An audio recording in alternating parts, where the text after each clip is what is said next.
Okay, so good evening, everyone. And good evening, sir. Good evening. So let me switch screen.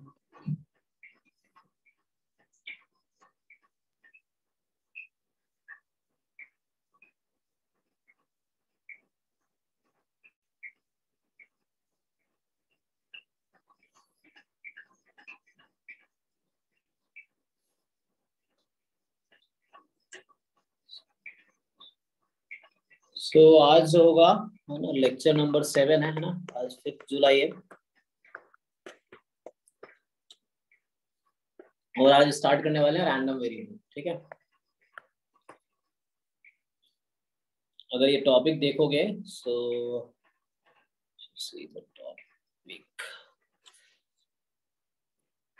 Jam की website है ना, तो हम लोगों ने अभी क्या किया है, यहाँ से स्टार्ट किए थे। ठीक है, फर्स्ट टॉपिक हमने किया अभी, ये प्रोबेबिलिटी से स्टार्ट किया था। This topic we have been doing from last है ना 2 वीक्स। हमने 6 क्लासेस पे किए हैं। सो 4 क्लासेस थ्योरी के और 2 क्लास प्रॉब्लम के, है ना। सो मैं इसके थ्रू, जो बहुत सारे लोगों ने कर लिया होगा, ऐसे जो लोगों ने अभी नहीं किया उनके लिए बताऊं कि ये जो टॉपिक है वीके रोहतगी वाली जो बुक है उसमें आपको करना है। कौन सा चैप्टर बोला था? फर्स्ट चैप्टर आई थिंक ना। सो जो वीके रोहतगी की बुक है उससे आप कर सकते हो फर्स्ट चैप्टर। एग्जाम्पल और एक्सरसाइज के साथ आपको फिनिश करना है। You solve all examples exercise. कुछ क्वेश्चन है जो नहीं करने, तुम जैम का पेपर देख के समझ आएगा। सो बट स्टिल तुम ट्राई करो सारा, जो भी डाउट होता है यू आस्क मी। एंड हाँ, चैप्टर 1 कंप्लीट कर लो। तो ये जो टॉपिक है, पहला टॉपिक जो आपका सिलेबस का है वो चैप्टर 1 है वीके रोहतगी में। और ये दूसरा टॉपिक जो मैं आज स्टार्ट करने वाला हूँ ये यूनिवेरिएट डिस्ट्रीब्यूशन। ठीक है, तो आपको कोई एक बुक फॉलो करना है साथ में और उसके साथ प्रीवियस ईयर पेपर करना है। प्रीवियस ईयर पेपर है ना तुम्हारे पास अवेलेबल, मैंने ग्रुप में भेजा भी था। या तुम 2005 से 2022 तक के आप जो वेबसाइट पे अवेलेबल है या हमने भेजा था उसमें ढूंढ के आप कर सकते हो कौन सा है। और ये जो टॉपिक है ये चैप्टर 2 है, ये पूरा आपका चैप्टर 2 होगा वीके रोहतगी में। ठीक है ना, ये सेकेंड टॉपिक जो है। तो जो लोग वीके रोहतगी से कर रहे हैं उससे, और जो लोग प्रसन्ना साहू वाली बुक से कर रहे हैं तो उनके लिए ये जो पहला टॉपिक था प्रोबेबिलिटी वाला जो स्क्रीन पे दिख रहा है टॉप पोर्शन पे, वो चैप्टर 1 और 2 दोनों है ना। मतलब 1 2 दो पार्ट में उन्होंने 1 2 मिला के वो सिलेबस है। तो उसके एग्जाम्पल एक्सरसाइज फिनिश करो, डाउट्स है ना तुम पूछो। एंड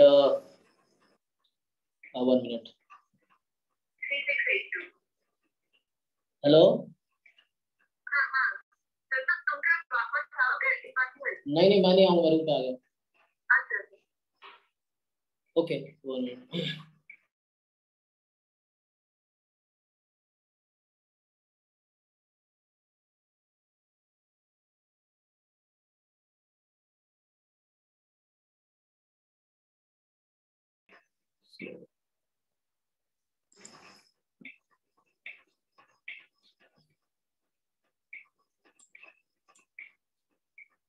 ठीक है, मैं ऑडिबल हूँ ना सबको?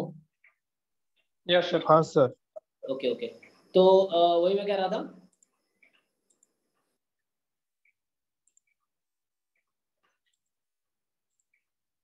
ठीक है, ओके सर ये फर्स्ट चैप्टर में 2 डाउट थे।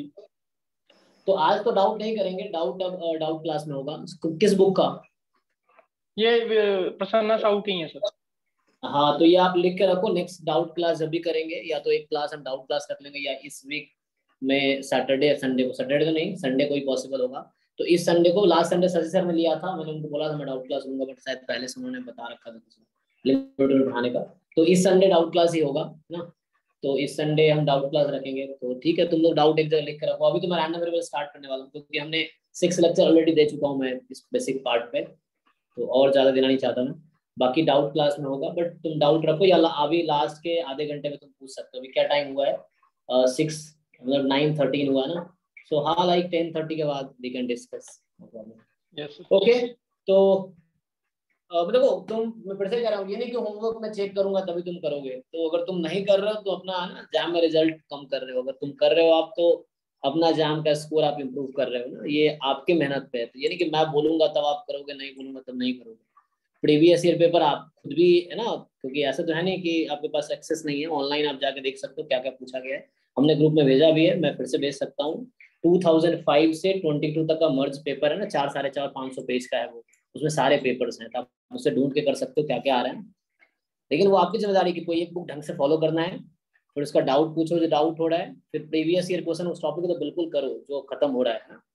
और उसके बाद एक बार करने से नहीं होगा, कंटेंट थ्योरीज को भी आप 5-6 बार करना पड़ेगा आपको, देन प्रीवियस ईयर पेपर्स भी उतनी बार करना पड़ेगा। रिवीजन बहुत इंपॉर्टेंट है, ठीक है, सो revision is very important.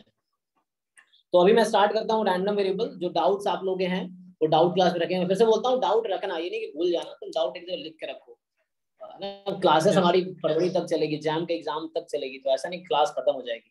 Classes jam के एग्जाम के एक दिन पहले तक चलेगी, मतलब तुम्हारी मर्जी है, तुम फ्री हो तो ज्वाइन करो, वरना क्लासेस होती रहेगी। तो ऐसा नहीं कि ना क्लास हम पहले बंद कर देंगे, सिलेबस हो गया तो सिलेबस हो जाएगा, फिर रिवीजन होगा, टेस्ट सीरीज होगा, उसका डिस्कशन, टेस्ट सीरीज से पहले प्रीवियस ईयर पेपर डिस्कशन होगा। तो बहुत सारी चीजें हैं, तुम और भी सजेस्ट करोगे तो उसके हिसाब से करेंगे। तो जैम के एग्जाम तक हमारी क्लासेस चलने वाली है।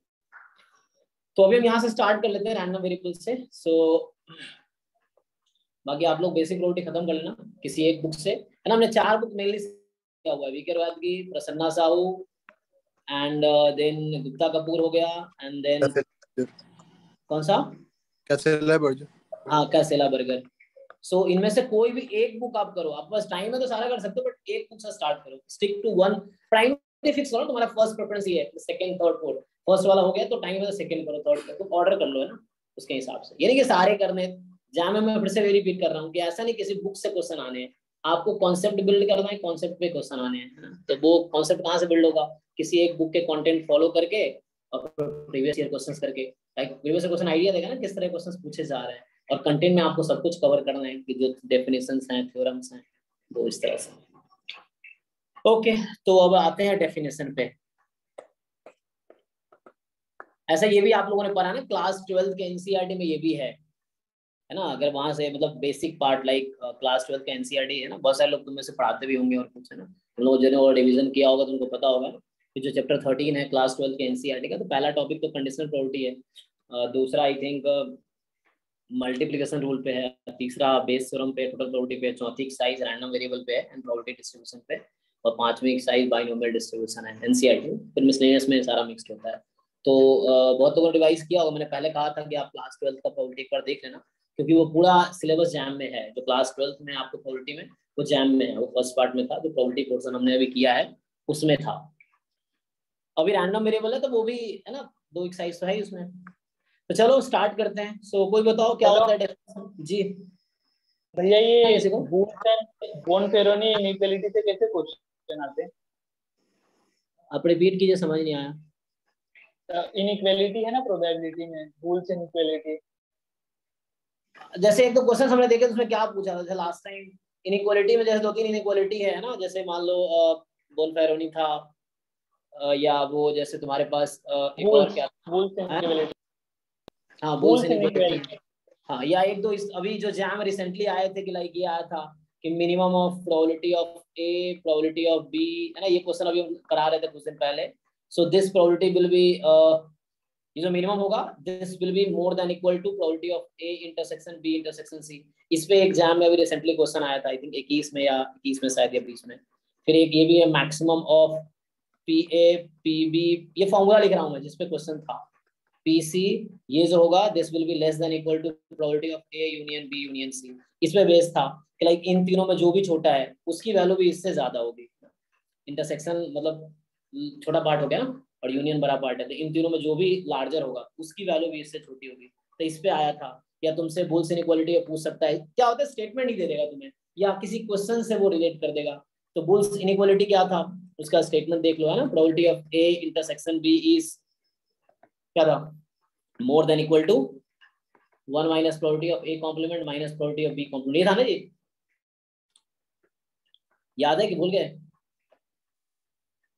एंड एक हमने किया था बोनफेरोनी इनइक्वालिटी। सो बोनफेरोनी में क्या था कि probability of union of A eyes का बाउंड था, है ना, कि किससे छोटा होगा, तो ये छोटा था समेशन प्रोबेबिलिटी ऑफ ए आई से आई फ्रॉम 1 to n, और ये लार्जर था। ये मैं रिवाइज करा रहा हूँ, इसे मैं पढ़ा चुका हूँ, बस मैं पूछा तो मैं बता रहा हूँ कि लाइक ये था कि summation probability of AI minus probability of AI intersection AJ, मतलब अपर बाउंड और लोअर बाउंड इसका था, बोनफेराड इनइक्वालिटी थी, जो कि इंक्लूजन एक्सक्लूजन प्रिंसिपल से आया था, है ना, वो चीज है। सो ये सब हम कर चुके हैं। इस तरह के क्वेश्चन एग्जाम में आ सकता है, स्टेटमेंट भी आजकल आ रहा है ना इंडिपेंडेंस पे और उस पे, तो वो तो क्वेश्चन प्रैक्टिस करने से तुम्हें आइडिया लगेगा, स्पेशली प्रीवियस ईयर देखने के बाद, ठीक है। ये जब टेस्ट सीरीज करोगे तो आइडिया मिल जाएगा, टेस्ट सीरीज हम लोग क्वेश्चंस बनाएंगे तुम्हें पता चल जाएगा ना इस तरह क्वेश्चन प्रैक्टिस, बहुत सारे क्वेश्चंस होंगे। सो बट स्टिल तुम भी अपना प्रॉब्लम ढूंढो के प्रैक्टिस करते रहो, डाउट हो तो पूछो। तुम्हें लग रहा है क्वेश्चन की कमी है, तुम्हारे पास 4-4 बुक्स हैं, है ना, कैसेला बर्गर के एक एक चैप्टर के एक साइज में 60-60 क्वेश्चन है, तुम करके देखो एक चैप्टर के एक साइज में, तो तुम जाओ तो करो एक्सपेरिमेंट, अगर क्वेश्चन की कमी लग रही है तो। बट वो थोड़ा हमारी तरफ से कमी है कि हाँ हम तुम्हें एग्जैक्टली है ना जैम टाइप का क्वेश्चन बना के नहीं दे रहे, वो काम चालू है हमारे पास, हमने अभी वो किया है, तुम्हें क्वेश्चन में असाइनमेंट मिला भी होगा पहले, और अभी और असाइनमेंट्स मिलेंगे, वो हमने टाइप के लिए दिया हुआ है, सो वो मिल जाएगा फिर। और पहले भी तुम्हें मिले होंगे असाइनमेंट्स, है ना, बेसिक प्रोबेबिलिटी के रैंडम वेरिएबल के बहुत सारे असाइनमेंट दिए गए हैं ऑलरेडी, ग्रुप में होगा, या जो हमारा ड्राइव है गूगल ड्राइव का लिंक है उसमें जाकर देखना, ऑलरेडी असाइनमेंट बहुत सारे पड़े हैं रैंडम वेरिएबल के। और थोड़ा डिमेरिट इसलिए कि हमारी तरफ हम लोग प्रोफेशनल नहीं है, जैसे हम फुल टाइम कोचिंग को नहीं दे रहे हैं ना, हमारा मैं तो पार्ट टाइम में कर रहा हूँ, 6 के बाद में ये करता हूँ, 6 से पहले हमारा अपना पढ़ाई होता है, तो ऐसा नहीं कि हम फुल टाइम इसी में है तो पूरा टाइम 24 घंटे कोचिंग को नहीं दे रहे हैं, तो थोड़ा हमारी साइड से ये भी तुम्हें समझना पड़ेगा कि हम लोग प्रोफेशनल नहीं है, कि मतलब लाइफ टाइम कोचिंग नहीं है, ऐसे ही हम तुम लोग के हेल्प के लिए भी कर रहे हैं, थोड़ा फाइनेंशियल हमारा भी हेल्प हो रहा है, दोनों साइड से हो रहा है, ठीक है। हमें लगा मार्केट में ऐसी कोचिंग है नहीं जो हम जैसे सर्विस दे सकती है, हम ये नहीं कर रहे हम बेस्ट है, लेकिन अपनी तरफ से हम बेस्ट कर रहे हैं, ठीक है। ओके सो कोई बताओ डेफिनेशन रैंडम वेरिएबल का। सर रैंडम वेरिएबल किसी भी आउटकम को नंबर असाइन करता है। हाँ ये भी सही है, और बाकी लोग पढ़ चुके हैं ना, बहुत लोग तो ऑलरेडी जानते होंगे, बीएससी में पढ़ा होगा आपने, 12th में पढ़ा होगा, जो फर्स्ट बैच में जो बच्चे थे उनको। हाँ कोई बताओ, और कोई ट्राई करो, मतलब इंटरेक्ट करोगे तो क्या होगा, उससे गलत ही बताओगे क्या ही दिक्कत है, सही बता भी दोगे सही है ना। Random variable is a function from a sample space to set of real numbers, या close interval 0 1। नहीं नहीं क्लोज 0 1 नहीं, रैंडम वेरिएबल आर में ही होगा, रैंडम वेरिएबल 0 1 में नहीं होगा, प्रोबेबिलिटी 0 1 में होगा आपका, है ना। Random A random variable is a real valued function defined for the sample space, right. हाँ रियल वैल्यूड फंक्शन। आपकी स्क्रीन नहीं दिख रही सर। स्क्रीन दिख रही, बाकी लोगों को भी दिख रही क्या? दिख रही है सर। दिख रही है सर। दो आईडी है मेरी, एक आईडी से वीडियो दिख रहा होगा, एक आईडी से स्क्रीन हाँ दिख रहा हाँ होगा। हाँ सर। हाँ तो उसको पिन कर लेना जिस आईडी से स्क्रीन दिख रहा है। ओके सो मैं क्या बोल रहा हूँ, देखो बेसिक जो लोअर बुक में देखो यही डेफिनेशन लिखा हुआ है ना, कि लाइक उसमें क्या है कि random variable is a function, तो ये डेफिनेशन काफी है, मतलब समझ सफिशिएंट है। लेकिन जैसे अब तुम वीके रोहतगी वाले अगर बुक देखोगे तो उसमें थोड़ा सा एक्सटेंड किया है उन्होंने, कि लाइक ये बोलना चाह रहा है कि रैंडम वेरिएबल क्या है। So random variable notation X है, कैपिटल एक्स, तुम एफ भी लिख सकते हो no problem, F from omega to R. So ये फंक्शन जो है वो रैंडम वेरिएबल है, तो एक्चुअली जैसे जो शुरू में हर बुक एक्स डिफाइन करता है तो हम लोग उसी नोटेशन को कैरी कर रहे हैं। सो लाइक तुम फंक्शन एफ लिख सकते हो, जी लिख सकते हो, कोई फर्क नहीं पड़ता, बट है ना दिमाग में क्या होता है, हमने जो पढ़ा है हम उसी को कैरी फॉरवर्ड कर रहे हैं। सो एक्स से डिनोट कर रहे हैं हम रैंडम वेरिएबल को, कि random variable is a function from domain है सैंपल स्पेस, और को डोमेन है रियल नंबर, है ना, रेंज डिपेंड करेगा फंक्शन कैसा है उस पे, है ना, तो इसका को डोमेन रियल नंबर है। So X is a real valued function on sample space. So मैं एक्चुअल डेफिनेशन लिखता हूँ जो वीके रोहतगी में फॉलो करता है। So random variable x is a function, ठीक है, ये एक फंक्शन है ओमेगा टू आर, है ना। सो ये बाकी बुक में सिर्फ इतना लिखा हुआ है और ये काफी है, मैं बोल रहा हूँ ये डेफिनेशन गलत नहीं है, लेकिन यहाँ इन्होंने थोड़ा एक्सटेंड किया डेफिनेशन को, सच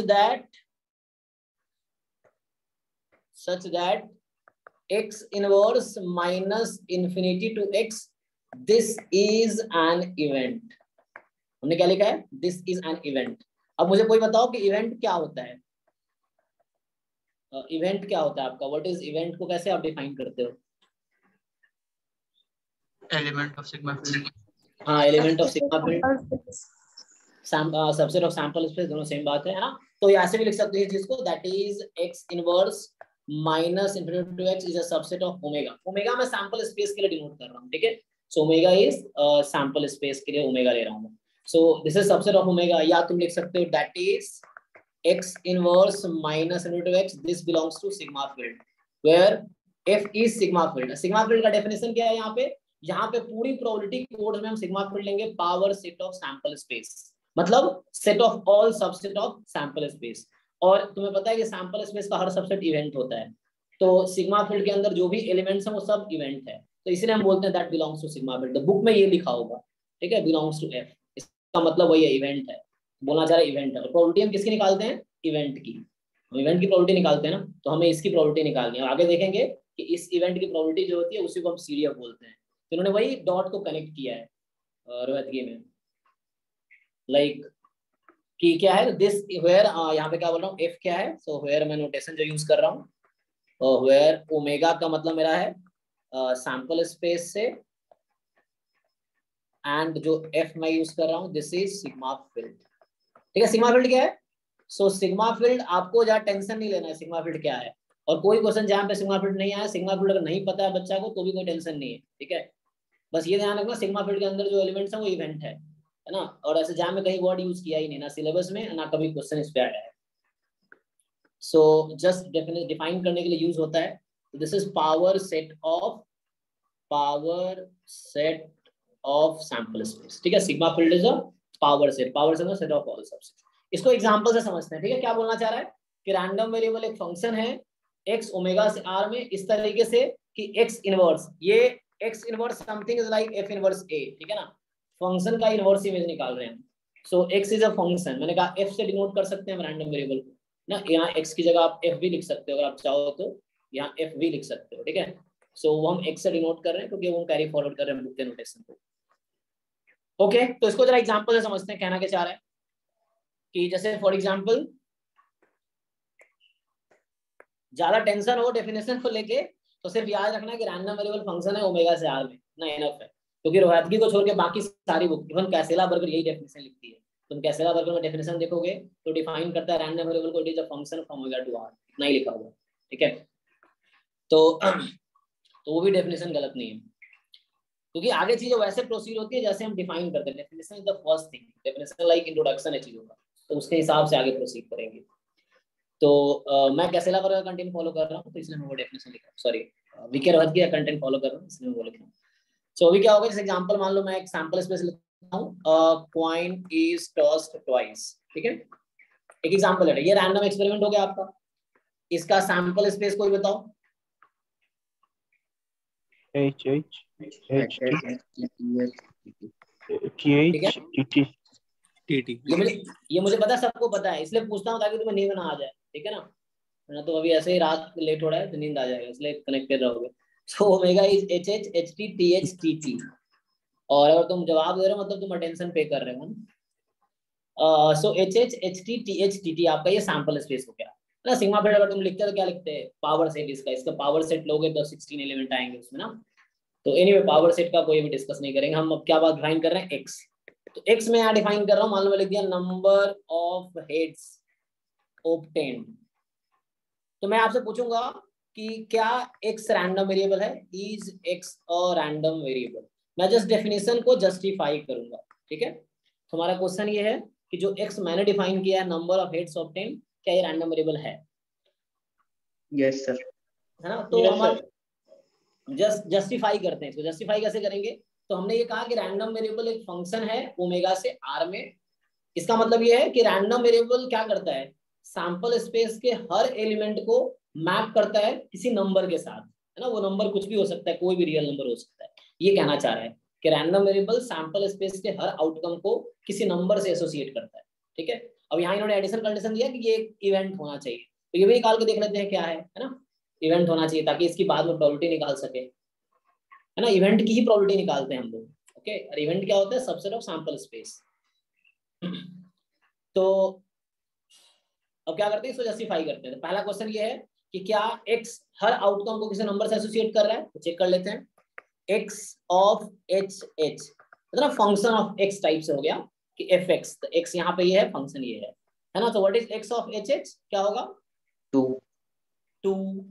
x ऑफ h t कितना होगा 1। x of th 1 1 and x of tt 0 0, क्योंकि हमने डिफाइन किया नंबर ऑफ हेड्स। तो अब तो हमने अभी देखा कि सैंपल स्पेस के हर एलिमेंट को जो हमने x डिफाइन किया, रैंडम वेरिएबल डिफाइन किया है, वो किसी नंबर से एसोसिएट कर रही है, पहली चीज। और दूसरी चीज देखनी है मुझे अब कि दिस क्वांटिटी, ये क्या लिखा था, अच्छा यहाँ x क्या है, x तो मैंने लिखा ही, x क्या है ना, तो यहाँ है x जो है for all x belongs to real number.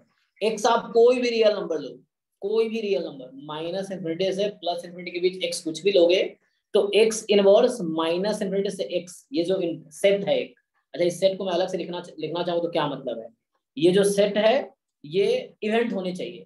क्या होने चाहिए, इवेंट होने का मतलब सैंपल स्पेस का सबसेट आना चाहिए, चाहे मैं x कोई भी रियल नंबर ले लूं। तो जैसे मैं एग्जांपल से इसको जस्टिफाई करता हूँ, तो उससे पहले मैं अगर आपको इस सेट का मतलब बताऊं तो इसको जरा समझते हैं। तो उससे भी पहले मैं अगर आपको एक डेफिनेशन लिख दूं कि f इनवर्स मान लो सेट b को डिफाइन कर रहे हैं, कोई डिफाइन करो इसको, ये कैलकुलस में आपने पढ़ा होगा, inverse image of a set, not number, inverse image of a set, b set का इनवर्स इमेज ले रहे हैं। तो कैसे डिफाइन करते हो आप लोग, कोई भी ट्राई करो, जरा चलो ट्राई करके देखो, ट्राई करके। हाँ sir pi if x less then 0 नहीं, मैं इसकी बात कर रहा हूँ, अभी वहां पे नहीं आ रहे हम अभी इसकी बात कर रहे हैं। एफ इनवर्स बी को कैसे डिफाइन करोगे कैलकुलस में? डोमेन के वो एलिमेंट जो कि बी हाँ सेट पे मैप होते हैं, एग्जैक्टली, तो मैथमेटिकली क्या होगा, वो x जिसके लिए belongs to domain f x set b में हो जाए। हाँ डोमेन, लाइक डोमेन फंक्शन मैंने डिफाइन नहीं किया, अगर एफ मान लो आर टू आर है तो यहाँ हम ले लेंगे आर, राइट, जो भी डोमेन होगा, चलो इसको डी लिख देता हूँ। Yes sir. अगर तुम इसको शायद ऐसे ज्यादा समझ पाओगे, x अगर मान लो a से या r से r में, अभी समझने के लिए, तो यहाँ b आपका एक सेट है, तो इसका जो भी प्री इमेज होगा यहाँ पे वो f इनवर्स b है, ये आपका f इनवर्स b है, this is the f inverse b calculus में। ये क्यों बता रहा हूँ, क्योंकि इसी से रिलेटेड हमारा यहाँ पे रैंडम वेरिएबल है। अब मैं डिफाइन कर रहा हूँ इसी बेसिस पे x inverse minus infinity to x, तो ये जो आपका सेट है ना, ये b सेट है, ये वाला ये है b, और जो f फंक्शन है वो x है, तो सेम होगा omega such that x omega, ठीक है, एक्स ओमेगा बिलोंग्स टू, तुम अगर ऐसे लिखोगे कि x omega belongs to this set, ये मतलब हुआ ना, तो इसका मतलब ये हुआ कि omega such that x omega is less than equal to x minus, इसका मतलब क्या हुआ, ये मतलब हुआ ना, किसी वाले लेस देन इक्वल टू, ये हुआ। तो इसी को शॉर्ट में हम लोग आगे जाके ऐसा लिखेंगे कि वो सारे आउटकम काउंट करो जो ये है, या यही तुम्हें सिर्फ इतना लिखा होगा, सबका सेम मतलब है, ठीक है, ये सारी चीजें एक ही चीज है। तो अब मैं इस एग्जांपल के थ्रू इसको बता दूं, मतलब हमें क्या करना है, अच्छा ये ओमेगा कहाँ पे होगा, तो ये सैंपल स्पेस में होगा, ये ओमेगा आपका कहाँ पे होगा, ये सैंपल स्पेस से वो एलिमेंट्स काउंट करने हैं जिसके करस्पॉन्डिंग रैंडम वेरिएबल उस स्मॉल x से छोटा आ जाए। x आप क्या लोगे, x you will select any real number, आपको कोई भी रियल नंबर आप सिलेक्ट करो x, जैसे मैं इस एग्जांपल में आता हूँ, ठीक है। तो अभी हमने क्या डिफाइन किया कि हमारे पास सैंपल स्पेस है ना, experiment sample space random variable, अब उसके करस्पॉन्डिंग वैल्यूज मिला हमें। अब मैं क्या डिफाइन करना चाह रहा हूँ कि व्हाट इज, सो अगेन मैं उस एग्जांपल वापस आता हूँ, हमारे पास सैंपल स्पेस था HH HT TH TT और x था number of heads obtained. So x की पॉसिबल वैल्यूज क्या क्या आई है, 0 1 2, यही आई है ना, क्योंकि x ऑफ HH आई थी 2, x of TH 1, x of HT ये भी 1 आई है, और x ऑफ TT 0 आई है। अब मुझे क्या फाइंड करना है, मुझे फाइंड करना है x inverse minus infinity to x। ये एक सेट है, कौन सा सेट है, ये वाला, कि वो सारे आउटकम सैंपल स्पेस के जिसके करस्पॉन्डिंग रैंडम वेरिएबल उस स्मॉल x से छोटा हो जाए। तो देखो बताओ, ट्राई करो इसको कि क्या होगा। जैसे कुछ एग्जांपल लेके समझाऊं कि डायरेक्टली लिख दूं, चलो फॉर एग्जांपल कुछ एग्जांपल से करते हैं, फिर इसको डायरेक्ट लिखूंगा। तो पहले थोड़ा एग्जांपल्स देख लेते हैं। सो बिफोर प्रोसीडिंग है ना, लेट अस सी सम एग्जांपल। जैसे मैं आपसे पूछ लूं, चलो x हमने कहा कोई भी रियल नंबर हो सकता है, तो चलो यहाँ से स्टार्ट करते हैं, x of minus infinity minus 1। इसका मतलब क्या हुआ, इसका मतलब हुआ सैंपल स्पेस के वो सारे आउटकम जिसके लिए x की value less than equal to -1 हो जाए। -1 यस। तो बताओ ऐसे कौन कौन से आउटकम सैंपल स्पेस में है जिसके लिए कैपिटल एक्स रैंडम वेरिएबल की वैल्यू -1 से कम है? ऐसा कोई है क्या? No sir. नो तो सर। ये एम्प्टी सेट आ गया आपका। थोड़े और एक्सपेरिमेंट करते हैं। आप अपना फेवरेट नंबर ही बता सकते हो, मैंने -1 अपनी मर्जी से चूज किया है। आप कोई भी रियल नंबर चूज कर सकते हो, उसके लिए कोई ना कोई सेट जरूर आएगा, और वो सेट सैंपल स्पेस का सबसेट ही आएगा, क्योंकि हमने बोला इवेंट होना चाहिए, है ना? तो वो सैंपल स्पेस का सबसेट ही आएगा। जैसे अगला नंबर क्या लो, चलो अभी 0 को लेकर के देख लेता हूँ, एक क्लोज इंटरवल है, तो इसका मतलब हुआ वो सारे आउटकम सैंपल स्पेस के जिसके लिए x की value less than equal to 0 हो। सो बताओ ऐसे कौन कौन से आउटकम है x less than equal to t, है ना? यहाँ 0 था ये। सो एक आउटकम है t, t, मतलब सॉरी टी है ना, मतलब वही बात, मतलब तो ये सबसेट दिख रहा है तुम्हें सैंपल स्पेस का, ये भी सबसेट। अब कोई भी रियल नंबर ले लो, मैंने कहा एक्स एनी रियल नंबर आप ले लो। जैसे चलो अभी थोड़ा और आगे बढ़ते हैं, आपको कोई और नंबर, स्पेशल नंबर, कोई अपना नंबर बताना हो तुम बता सकते हो, कोई दिक्कत नहीं। जैसे मैंने 1 ले लिया मान, सो क्या आएगा ओमेगा सच दैट, मतलब वो सारे आउटकम सैंपल स्पेस के, वो सारे आउटकम्स सैंपल स्पेस के जिसके लिए x की value less than equal to 1 है। तो क्या क्या आएगा इस सेट में? HTTH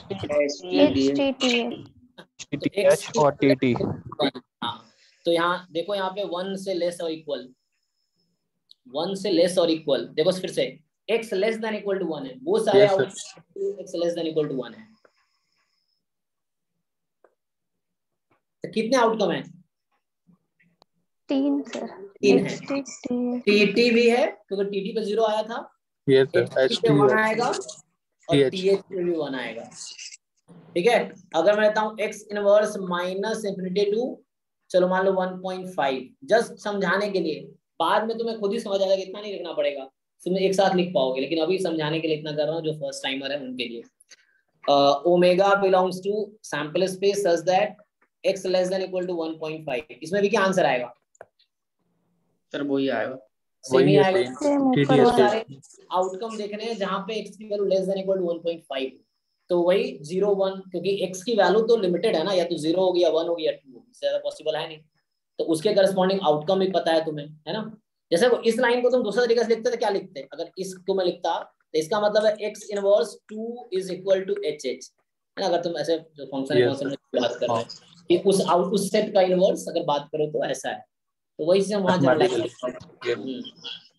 फंक्शन राइट साइड में भेज दोगे तो इनवर्स हो जाएगी। तो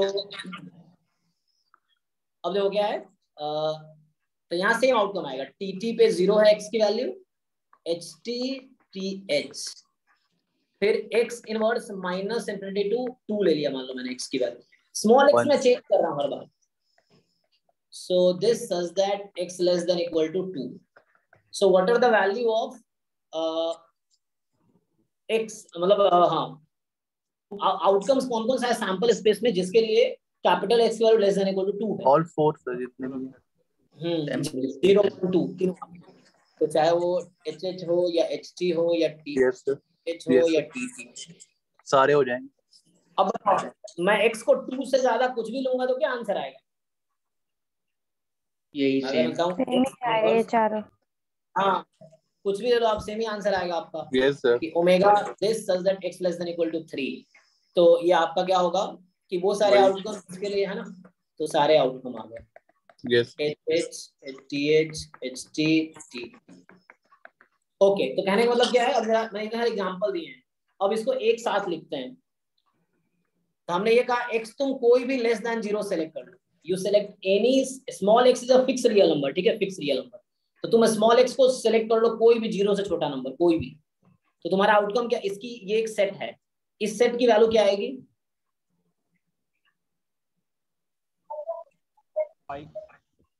5 ना, ये आपका एम्प्टी सेट आएगा, राइट।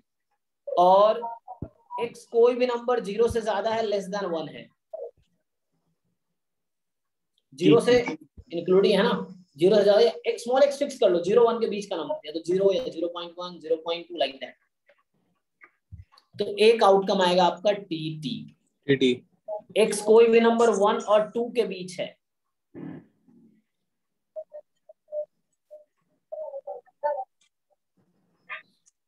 3 आउटकम आएंगे। 3 होंगे तो HS TT TH और HT।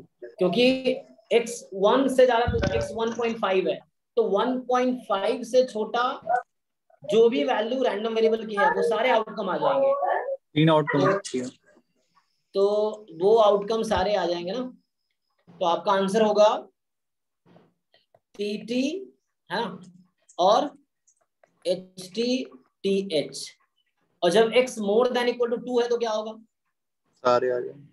कुछ भी है ना, 2 से ज्यादा स्मॉल x आप कुछ भी ले लो तो आपका आंसर आएगा TT HT TH HH like this. So actually ये आपका एक सेट मैंने लिख दिया है, डिफरेंट केसेस में ये सेट आएगा, है ना। और आपको क्या डिसाइड करना है, जो वैल्यूज आई हैं क्या वो सबसेट है सैंपल स्पेस का, तो ये देखना है, तो है ना। तो मैं क्या लिख रहा हूँ वापस, तो हमने ये क्या दिखा रहा हूं मैं कि जो x इनवर्स माइनस इंफिनिटी से x आया जब x लेस देन 0 था तो एम्प्टी सेट है, ये भी सबसेट है सैंपल स्पेस का। जब x more than equal to 0 less than 1 तुम सेलेक्ट करो स्मॉल x कुछ भी, सो इसमें आपका सेट आया TT, है ना। सो आपका TT आया जब x आपका more than equal to 1 less than 2 है तो आपका आउटकम आएगा TT HT TH, ठीक है। और x आपका मोर देन इक्वल टू 2 है तो आपका आंसर आएगा, सारे आ गए ना, TT HT TH और HH। ओके, ये सैंपल स्पेस बोल दो इसको, है ना, this is the sample space itself. और ये आपका कुछ और नहीं, तो जो भी हर केस में जो भी आंसर आएगा these are the subset of sample space. तो in general what I am writing कि आप कोई भी x सेलेक्ट कर लो, x लेस देन 0 हो या 0 से 1 के बीच हो या 1 से 2 के बीच हो या 2 ज्यादा हो, कुछ भी, तो माइनस इंफिनिटी से प्लस इंफिनिटी में आप कोई भी स्मॉल x सेलेक्ट कर लो, आपको इनमें से कोई एक आंसर मिलेगा, है ना। और ये सब क्या है, so what I am writing, this set is subset of sample space for all x belongs to R। इसका मतलब क्या हुआ, इसका मतलब ये हुआ कि दिस सेट इज इवेंट। अगर कोई भी सेट सैंपल स्पेस का सबसेट है मतलब वो इवेंट है, so this is an event, है ना, this is an event for all x belongs to R, ठीक है। तो ये हो गया। एक और एग्जांपल लेता हूं, तुम लोग ट्राई करो। तो इतना देखो, अगर तुमने इतना दिखा दिया ना तो ये भी काफी है, क्योंकि मैं अगर इतना बोलना भी काफी है, रैंडम वेरिएबल है, रैंडम वेरिएबल हर सैंपल स्पेस के एलिमेंट को किसी रियल नंबर से एसोसिएट करता है, इतना काफी है डेफिनेशन के लिए। लेकिन इसलिए मैं लिख रहा हूँ ये सब चीजें वीकर बात की, बाकी बुक में नहीं मिलेगा तुम्हें ये कंडीशन, यहाँ है तो इसलिए मैं लिख रहा हूँ, ये डिफाइन इस तरीके से किया इन्होंने, तो उस डेफिनेशन को हम जस्टिफाई कर रहे हैं। तो हमेशा ट्रू हुआ ये चीज, चाहे एक साथ कुछ भी सिलेक्ट कर लो, ओके।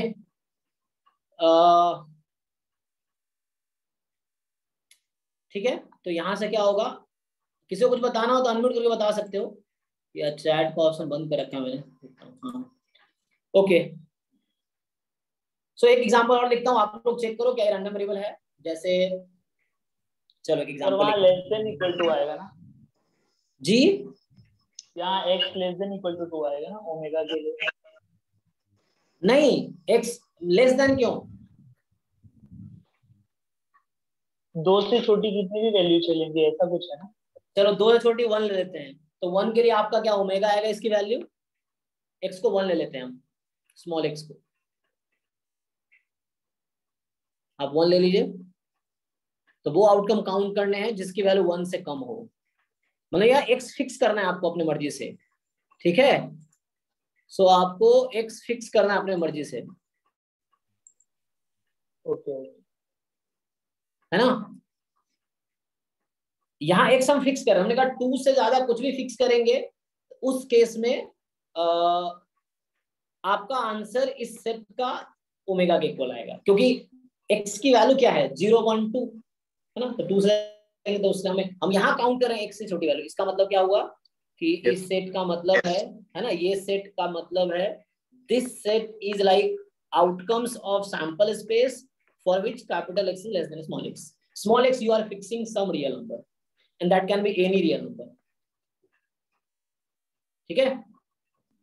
यस सर ओके, अब जरा आते हैं एक और एग्जांपल लेते हैं, आप लोग ट्राई करो।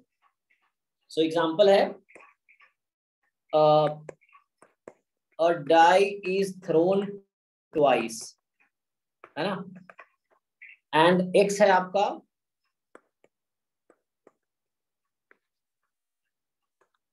सम ऑफ द नंबर ऑब्टेन्ड। सो इतना ज्यादा हो जाएगा, ट्राई करो फिर भी। सो क्वेश्चन ये है, check if x is a random variable. Verify करने की कोशिश करो, पहले तुम लोग ट्राई करो फिर मैं करता हूँ। क्या करोगे, डेफिनेशन को जस्टिफाई करो। डेफिनेशन क्या कहता है कि, है ना, डेफिनेशन के लिख देता हूँ ताकि की स्क्रीन पे दिखेगा। डेफिनेशन ऑफ रैंडम वेरिएबल्स में ये कहता है कि x एक फंक्शन है ओमेगा से r में इस तरीके से कि x inverse minus infinity to x, this should be subset of omega for all x belongs to r। ठीक है, या सिंपल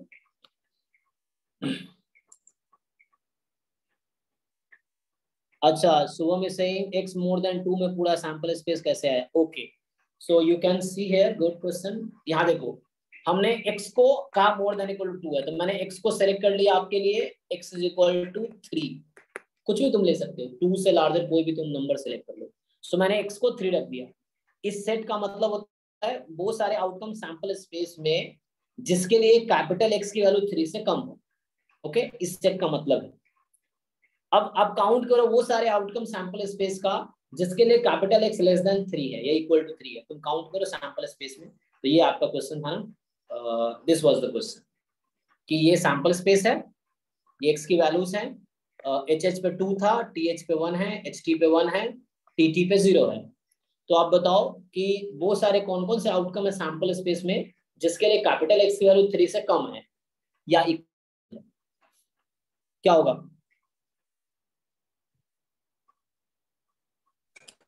Yes. ये आपको समझ आ रहा है कि x इनवर्स 3 जो मैंने निकाला है ये, है ना, HH पे x की वैल्यू 2 है, x was number of heads, TH पे हेड 1 है, HT पे हेड 1 है और TT पे हेड 0 है।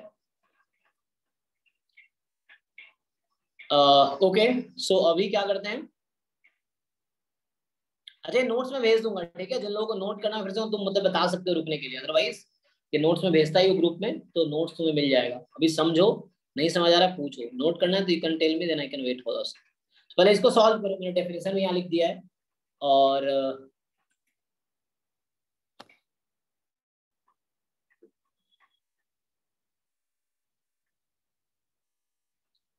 इस क्वेश्चन को सॉल्व कर दो, जैसे एग्जांपल नंबर 2। जस्ट वेरीफाई करो ताकि तुम्हें डेफिनेशन क्लियर हो जाए। क्वेश्चन करने का अलग अप्रोच है ना, क्वेश्चन करने का अलग अप्रोच है, अभी बस डेफिनेशन को समझने के लिए हम ये करो।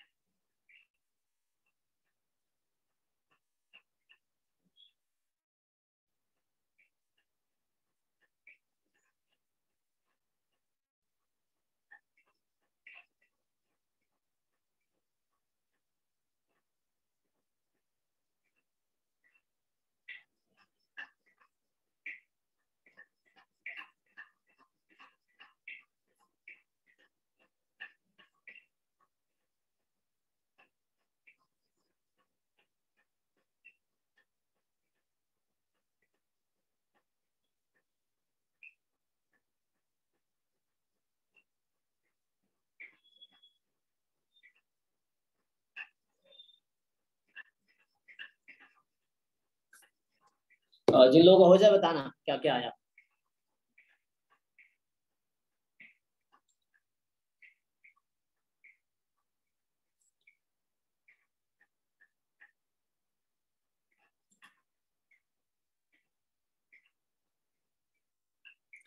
और राइटिंग समझना है तो भी पूछना है ना, कि इतनी अच्छी हैंड राइटिंग तुम्हें नहीं मिलेगी।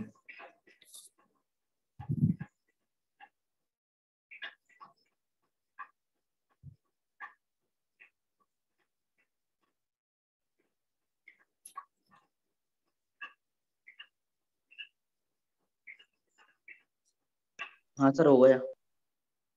हो गया ना? तो बताओ x की पॉसिबल वैल्यूज क्या क्या आई, पहले x का रेंज क्या है तुम्हें बताया था, x क्या है, random variable is a function from sample space to real number. तो रियल नंबर कोडोमेन है, तो इसका रेंज क्या है यहाँ पे? 2, 3, 4 से लेकर 12 तक। 12 तक। कहाँ से? 2 से 12। हाँ 2 से 12 है ना, 2 से 12 तक आया आपका रेंज आया है ना, क्योंकि हर फंक्शन का एक रेंज होता है। ये फंक्शन डोमेन ओमेगा है, कोडोमेन रियल नंबर है, तो रेंज डिपेंड करता है स्पेसिफिक फंक्शन क्या है उस पे। तो रैंडम वेरिएबल भी एक फंक्शन है, प्रोबेबिलिटी भी एक फंक्शन है ना, आगे पढ़ोगे तो पीडीएफ भी एक फंक्शन है, सीडीएफ भी एक फंक्शन है, ये सब फंक्शन है, एमजीएफ भी एक फंक्शन है ना। चाहे रैंडम वेरिएबल हो, प्रोबेबिलिटी हो, चाहे पीडीएफ हो या सीडीएफ हो या पीएमएफ हो या एमजीएफ हो, सब एक फंक्शन है, सबके पास डोमेन रेंज कोडोमेन है।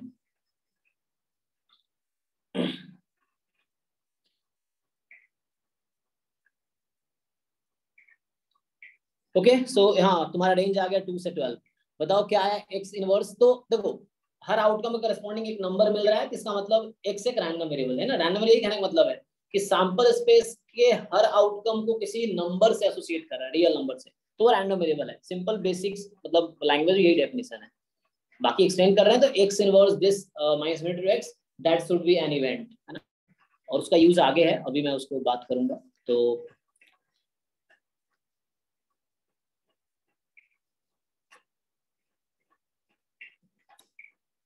कोई दूसरा पर्सन इसका हो गया, आई थिंक विकास का हो गया और वरुण का हो गया, तुम दोनों का हुआ ना, और कोई तीसरा पर्सन? यस सर मेरा भी हो गया। अच्छा तू? सर मेरा भी हो गया। अच्छा अर्नब, ओके। और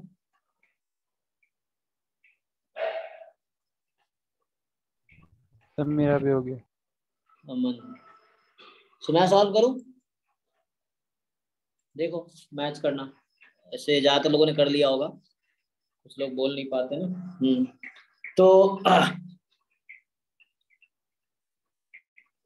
ओके ठीक है, those who are raising hand, आपका भी हो गया या डाउट है? अनम्यूट करके बोल सकते हो आप, या चैट में भी लिख सकते हो आप। हो गया सर। ओके ठीक है, चलो अभी मैं करता हूँ मैच करना। तो क्या है आपका सिंपल, हमने कहा कि डाई इज थ्रोन ट्वाइस, तो ये एक्सपेरिमेंट है, तो इस एक्सपेरिमेंट के बाद सैंपल स्पेस होगा, तो इस का सैंपल स्पेस होगा एक, आप सबको पता है ये सब बचपन में भी करते आए हो ना, 1 1 1 2 2 1 एंड डॉट डॉट डॉट, यहाँ से लास्ट जाएगा 6 6, टोटल 36 आउटकम्स सैंपल स्पेस में। एक्स हमने डिफाइन किया सम, तो एक्स हमने डिफाइन किया सम ऑफ नंबर ऑब्टेन्ड, ठीक है, सो सम ऑफ द नंबर्स ऑब्टेन्ड। तो अब सिंपल आप देखोगे, ओके 1 1 के करस्पॉन्डिंग क्या है रैंडम वेरिएबल, तो 1 1 के करस्पॉन्डिंग 2 आ गया है ना, x ऑफ 1 2 के करस्पॉन्डिंग क्या है, तो 3 हो गया, x ऑफ 2 1 के करस्पॉन्डिंग 3 हो गया, चलता रहेगा डॉट डॉट डॉट। अब सारे एलिमेंट के तुम ले सकते हो नो प्रॉब्लम। तो जो लास्ट एलिमेंट आएगा 6 6, इसके करस्पॉन्डिंग 12 आएगा। तो आप 36 आउटकम्स टोटल है सैंपल स्पेस में, सो हर आउटकम को किसी नंबर से मैप कर रहा होगा ये, तो है ना फंक्शन में मैप कर रहा होगा। तो हमारे पास ये पता चला ओके कि x का रेंज है 2 3 4 5 6 है ना, फंक्शन जहां बिलोंग करता हुआ रेंज होता है जिस सेट में, तो आपका यहाँ से 12 तक इसका रेंज हो गया 2 से 12। अब हमने क्या कहा कि इतना भी काफी है रैंडम बोलने के लिए, ओके उस डेफिनेशन से जो बाकी बुक लिखते हैं। यहाँ पे एक और रेसिंग लगा दिया इन्होंने, ऐसा होना चाहिए, ठीक है जी। So X inverse minus infinity to X, ये सैंपल स्पेस क्या सेट होना चाहिए, मतलब इवेंट होने चाहिए। चलो उसकी वैल्यू फाइंड कर लेते हैं। तो देखो एक्स स्टार्ट ही 2 से हो रहा है, तो आप कोई भी स्मॉल एक्स जो 2 से छोटा कंसीडर करो आप, है ना। और इस सेट का मतलब क्या है, इस सेट का मतलब वो सारे आउटकम सैंपल स्पेस के जिसके लिए कैपिटल एक्स की वैल्यू स्मॉल एक्स से छोटी हो। स्मॉल एक्स कोई फिक्स रियल नंबर है, तो आप फिक्स कर लो माइंड में पहले, जैसे मैंने बोला एक्स लेस देन 2 ले रहे हैं, तो आपको एक पर्टिकुलर नंबर चूज कर लो 2 से छोटा, चाहे 1 0 1.5 मतलब 1.9 लाइक दैट, कुछ भी है ना, नेगेटिव में भी चलेगा। तो उसके लिए देखो कि कैपिटल एक्स उस एक्स जो तुमने फिक्स किया है उससे छोटी है, तो कौन कौन से आउटकम सैंपल स्पेस में है उसके करेस्पॉन्डिंग। तो क्या क्या आउटकम मिलेगा सैंपल स्पेस में, ऐसे कौन से आउटकम आएंगे, ये सेट लिख रहा हूं, तो कौन सा आउटकम आएगा इसमें? 5 कुछ नहीं आएगा ना, मतलब एम्प्टी सेट का मतलब कुछ नहीं आएगा, तो ये एम्प्टी सेट हो गया जिसको हम 5 बोलते हैं, है ना, ये हो गया empty set, null set, void set, empty set, है ना, जो भी बोलो आप। ओके, अब दूसरा है कि जब x 2 से ज्यादा या इक्वल हो और 3 से कम हो, हम क्या कर रहे हैं कि x की वैल्यू 2 और 3 के बीच ले रहे हैं, ठीक है।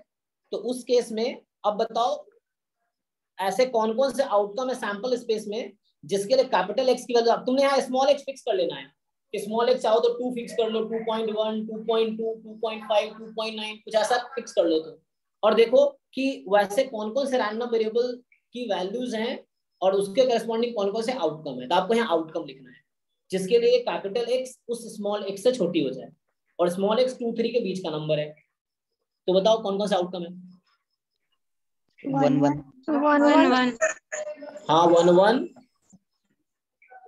और बस सर बस 1 1 ओके ठीक है। तो 1 1 एक आउटकम आया क्योंकि 2 ही पॉसिबल है, 2.5 भी लोगे तो 2.5 से छोटी सिर्फ 2 ही मुझे मिलेगा जो x की वैल्यू है और उसके करस्पॉन्डिंग आउटकम 1 1 है। सिमिलरली मैं x को आगे बढ़ाता हूँ, सो 3 से 4 के बीच हमें स्मॉल x फिक्स करेंगे, लाइक 3.1 या 3.2 या 3.5 या 3.9 कुछ भी ले लो, क्योंकि है ना x तो 2 3 4 5 है। तो उस केस में मुझे capital X less than equal to small x हो, स्मॉल x एक फिक्स नंबर है 3 4 के बीच का, तो क्या क्या आउटकम आएगा 1 2 3 1 1 1 2 2। हाँ यहाँ भी 1 1 आएगा, क्यों, क्योंकि हमने कहा उससे छोटा सारे कंसीडर करने हैं आपको। Yes sir. हाँ तो यहाँ 2 वैल्यू भी लेस देन 3.5, अगर आपने स्मॉल x को फिक्स किया 3.5 सपोज, तो 3.5 से छोटे जो भी कैपिटल X की वैल्यू है वो सारे कंसीडर करने हैं और उसके करस्पॉन्डिंग जो भी आउटकम है सैंपल स्पेस में वो सारे कंसीडर करने हैं। तो यहाँ से आपका 1 1 1 2 और 2 1 ये आ गया। ओके अब ऐसे चलता रहेगा। चलो एक और लिख के देख लेते हैं, x more than equal to 4 less than 5, तो क्या क्या आउटकम आएगा 2 2 3 1 1 3 1 1 2 1। तो 1 1 1 2 2 1 तो आएगा ही। देखो जो ऊपर आया वो नीचे आएगा रहेगा, ऐड होता रहेगा क्योंकि हम अपना x बढ़ा रहे हैं, x बढ़ा रहे हैं, तो स्टार्ट हो रहा है ना, तो वहां से वहां तक जा रहा है, वो आगे वाला रेंज बढ़ा रहे हैं, लोअर बाउंड फिक्स है 2 से वहां तक सारा कंसीडर होगा। सो ठीक है, हाँ 1 1 1 2 2 1 फिर 1 3 3 1 2 2 ठीक है। ओके इस तरीके चलता रहेगा। तो मैं लास्ट लिखता हूँ डॉट डॉट डॉट चलता रहेगा आपका। जब ऐसे ही लास्ट में जब हम होंगे x more than equal to 12 है ना, उससे पहले रहा होगा x more than equal to 11 less than 12, ठीक है। तो मैं सीधा लास्ट की बात करता हूँ। जब आप लास्ट लिख रहे होंगे तो क्या आएगा यहाँ पे इसके करस्पॉन्डिंग पूरा सैंपल स्पेस। हाँ पूरा सैंपल स्पेस आपका आ जाएगा। तो इसका मतलब हुआ x हमने 12 से ज्यादा कुछ फिक्स कर दिया, 12.5 या 13 14 15 कुछ भी ले लो, कोई भी रियल नंबर 12 से ज्यादा, तो 13 ही ले लिया। तो 13 से छोटी कैपिटल X की वैल्यू क्या क्या है, तो वो 1 2 से 12 सारी आ गई। तो उसके करस्पॉन्डिंग आउटकम्स क्या क्या है सैंपल स्पेस, सारी आउटकम आ गई, पूरा सैंपल स्पेस हो गया। अब आपको डिसाइड करना होता है ओके जो भी सेट आया क्या ये सैंपल स्पेस का सबसेट है, यस यस सर सबसेट है, all are subset of sample space. Subset क्या होता है, ए सबसेट है बी का, अगर ए के सारे एलिमेंट बी में तो इन सब के एलिमेंट्स तो सैंपल स्पेस में है ही, तो ये सब सबसेट है सैंपल स्पेस का। हमने क्या यहाँ दिखाने की कोशिश की है कि x inverse minus infinity to x this is an event या this is subset of sample space है ना, और इसका मतलब हेंस एन इवेंट है ना, हेंस ये जो है this is an event for all x belongs to R, ठीक है। तो ये डेफिनेशन को जस्टिफाई कर रहे थे। अब मेनली हमें हमारा पॉइंट क्या होता है कि हमें उस पॉइंट पे प्रोबेबिलिटी देखना हो। जैसे मान लो एक क्वेश्चन में लिखता हूँ इसी में कि वो आगे आएगा उसी को पीएम में बोलते हैं, जैसे भी समझने के लिए अगर मैं लिखूं तो देखो ऐसे x के रेंज के बेसिस पे ही डिसाइड होगा कि तुम्हारा वो एक डिस्क्रीट रैंडम वेरिएबल है या कॉन्टिन्यूअस है या मिक्स्ड है, वो रेंज पे या थोड़ा सा कंडीशन है, तो हम बात करेंगे अभी। उससे पहले ठीक है, उससे पहले मैं क्या बात करता हूँ, ये तो एग्जांपल हो गया, ठीक है। किसी को भी डाउट है डेफिनेशन समझ में, ये डेफिनेशन अभी तक मैं समझा रहा था। अब क्वेश्चंस कुछ देखते हैं, ठीक है। एक बार फिर से मैं रिपीट कर देता हूँ डेफिनेशन। आई थिंक डेफिनेशन आपको क्लियर हो गया होगा रैंडम वेरिएबल का, कि random variable is a function from omega to r such that x inverse minus infinity to x, this is a subset of sample space for all x belongs to R, है ना। तो ये मैं 2 example से इसको justify करने की कोशिश की है। ओके, जैसे आप कुछ अच्छा इसको जरा एक और एग्जांपल देख लेते हैं। जैसे हमने पहला एग्जांपल लिखा था ना कि 2 कॉइन्स आर टॉस, मान लो 2 कॉइन्स आर टॉस्ड, है ना, एंड x है नंबर ऑफ हेड्स, जितने बार हेड्स आएगा। 2 कॉइन टॉस किया या a coin is tossed twice, ऐसे लिख लो, है ना, a coin is tossed twice. So क्या होगा, x नंबर ऑफ हेड्स है। सो इस केस में हमने देखा था कि x का रेंज क्या होगा, आपने 2 बार टॉस किया तो हो सकता है 0 टाइम हेड आएगा या 1 टाइम या 2 टाइम, वो आपको पता है क्योंकि सैंपल स्पेस इसका है HH HT TH TT। तो जैसे मैं तुम्हें अगर मैं ऐसा बोलता हूँ पे, तुम देख रहे हो ना यहाँ पे क्या हो रहा है कि x corresponding to HH is 2, x corresponding to TH is 1, x corresponding to HT is 1, x corresponding to TT is 0, ये आपको पता है। तो जैसे हम कहीं पे लिखता हूँ probability x is equal to 0, इसका क्या मतलब है? इसका मतलब होता है कि what are those outcome in sample space at which you get x is 0। जब हम ऐसा लिख रहे हैं कहीं पे ये चीज, इसका हिडन मीनिंग ये है, ठीक है। उसका मीनिंग ये है कि वो आउटकम्स क्या क्या हैं जिसपे x 0 है। जैसे तुम देख रहे थे मैं लिख रहा था, है ना, जैसे हम अभी बात करेंगे प्रोबेबिलिटी में, अगर इसकी बात करूंगा मान लो x inverse minus infinity to x, अभी मैं आगे इसकी बात करूंगा, तो ये एक इवेंट है, इवेंट की प्रोबेबिलिटी निकाल पाएंगे हम। तो इसका क्या मतलब होता है, तो मतलब मैंने अभी बताया था कि omega such that x less than equal to x, है ना। ओमेगा क्या, कहाँ पे, सैंपल स्पेस में। सो सैंपल स्पेस के वो एलिमेंट जिसके लिए ऐसा हो, और इसी को आप ऐसा भी लिखते हो ना, x less than equal to x, समझ आ रहा है कुछ। और ये देख के बहुत लोग बहुत कुछ समझ भी आ रहा होगा, है ना। इसको क्या बोलते हैं हम लोग, इसको क्या बोलते हैं, CDF। हाँ CDF, है ना, ये आगे आएगा, अभी इसको आगे डिफाइन करेंगे। जस्ट मैं ये बताने की कोशिश कर रहा था कि एक इवेंट है, तो इवेंट है तो उसकी प्रोबेबिलिटी निकाल सकते हैं, इसका मीनिंग ये है, इसका मीनिंग ये है, और ये कुछ नहीं इवेंट है, इसलिए चेक कर रहा था कि इवेंट होना चाहिए, क्योंकि इस इवेंट की प्रोबेबिलिटी को हम CDF बोलते हैं। ओके, तो अभी हम यहाँ पे बात कर रहा हूँ मैं कि प्रोबेबिलिटी x बराबर 0 का मतलब है ये कि वो सारे आउटकम सैंपल स्पेस के जहाँ पे x 0 है। तो बताओ क्या प्रोबेबिलिटी होगा, तो इसका मतलब है कि वो आउटकम कौन सा है जहाँ पे x 0 है, TT, और TT का प्रोबेबिलिटी क्या 1/4 है ना। तो सिमिलरली आप बाकी फाइंड करो, तो बाकी जैसे हमने अभी फाइंड किया 0 पे 1/4 है, सिमिलरली आप ये भी देख सकते हो कि 1 पे कितना आएगा 1/2 हाँ 2/4 1/2, फिर x बराबर 2 पे कितना आएगा 1। ये 1/4 हो गया। हाँ, तो इस तरीके से हम x बराबर 0 का मतलब हमारा ये है कि उस आउटकम्स की क्या प्रोबेबिलिटी है जिसके करस्पॉन्डिंग रैंडम वेरिएबल की वैल्यू 0 है, लाइक दैट। ओके, तो अभी तो हम रैंडम वेरिएबल समझ रहे थे, थोड़ा आगे बढ़ते हैं हम, है ना। सो अभी क्या करता हूँ, उससे पहले एक एग्जांपल्स और अगर देखने हो सो you can see that, otherwise मैं CDF डिफाइन करूंगा। चलो CDF डिफाइन कर लेते हैं, या पहले डिस्क्रीट कंटीन्यूअस देखें बाद में देखेंगे, पहले CDF डिफाइन कर लेते हैं। सो अभी मैं क्या बात करूंगा कि distribution function of random variable, है ना। राइटिंग सब कुछ पूछना है किसी को, सो बात कर रहा हूं distribution function of random variable, या इसी को शॉर्ट में क्या बोलते हैं CDF, है ना, क्युमुलेटिव डिस्ट्रीब्यूशन फंक्शन। तो बेटर मैं ऐसे लिख दूं क्युमुलेटिव डिस्ट्रीब्यूशन फंक्शन, मतलब CDF of a random variable x, इसकी बात कर रहे हैं। तो सर डेफिनेशन क्या होगा, तो देखो ये भी एक फंक्शन है। सर सीधा हम डिस्ट्रीब्यूशन फंक्शन अगर बोल लें तो उससे हमारे पास 2 ऑप्शन नहीं आती, या वो जो PDF होगा या वो CDF होगा। और डिस्ट्रीब्यूशन फंक्शन का मतलब CDF ही होगा, डेंसिटी फंक्शन बोलेगा तो PDF होगा। अच्छा, डेंसिटी फंक्शन मतलब PDF। हाँ, अगर कहीं यूज करता है डेंसिटी फंक्शन तो उसका मतलब है PDF। PDF में फुल फॉर्म है प्रोबेबिलिटी डेंसिटी फंक्शन, CDF का फुल फॉर्म है क्युमुलेटिव डिस्ट्रीब्यूशन फंक्शन। सो अगर सिर्फ डिस्ट्रीब्यूशन फंक्शन लिखेगा तो वो CDF होगा, ठीक है। ओके, तो क्युमुलेटिव डिस्ट्रीब्यूशन फंक्शन है ये।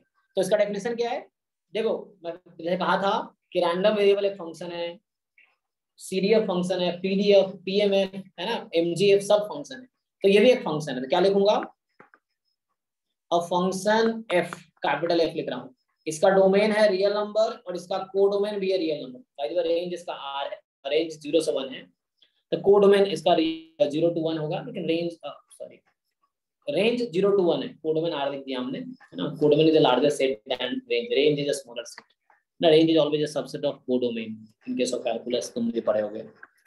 तो अब फंक्शन f जो है r से r में है, या तुम्हें अगर रेस्ट्रिक्ट करना है तो कभी 0 से बाहर वैल्यू जाएगी नहीं, तुम इसको 0 से 1 में भी लिख सकते, मतलब 1 से बाहर नहीं जाएगी, 0 और 1 के बाहर नहीं जाएगी, कहने का मतलब है 0 1 के बीच रहेगी हमेशा। सो इट अ फंक्शन, तो सीडीएफ भी एक फंक्शन है, सीडीएफ भी एक फंक्शन है, कहां से कहां तक, r to this such that, अच्छा डिफाइन क्या है, डिफाइंड बाय, मैं पहले यही डिफाइन करूं, बाद में डिस्ट्रीब्यूशन फंक्शन में डिफाइन करूंगा। सो क्या होगा इसका डेफिनेशन, अभी बताया था मैंने, प्रोबेबिलिटी ऑफ, वही जो सेट तुम वो जो सेट लिखे थे उसका, ये जो सेट तुम चेक कर रहे थे रैंडम वेरिएबल में, तुम चेक कर रहे थे ना कि ये इवेंट होना चाहिए, क्यों चेक कर रहे थे, ताकि इसकी प्रोबेबिलिटी तुम निकाल सको, और वो प्रोबेबिलिटी निकालोगे तो वो सीडीएफ है, सीडीएफ बन जाएगा। तो उन्होंने उसी को कनेक्ट किया है, मतलब रैंडम वेरिएबल को सीडीएफ से कनेक्ट किया है डेफिनेशन में। तो अब इसी को थोड़ा एलेबोरेट करूंगा मैं, तो एलेबोरेट करूंगा मतलब ये हो गया, दैट इज है ना, इसका मतलब ये है कि प्रोबेबिलिटी, जिसमें ऊपर लिख रहा था कि इस सेट का मतलब हो गया ओमेगा जो कि सैंपल स्पेस में है, such that x less than equal to x, इसका ये मतलब है, या यहाँ तुम चाहो तो ओमेगा लगा दो, कोई प्रॉब्लम नहीं, उस ओमेगा के corresponding less than equal to x होना चाहिए। x कोई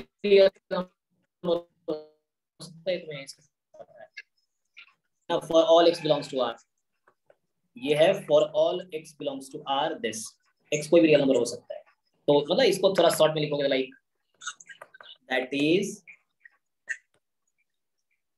एक मिनट, सो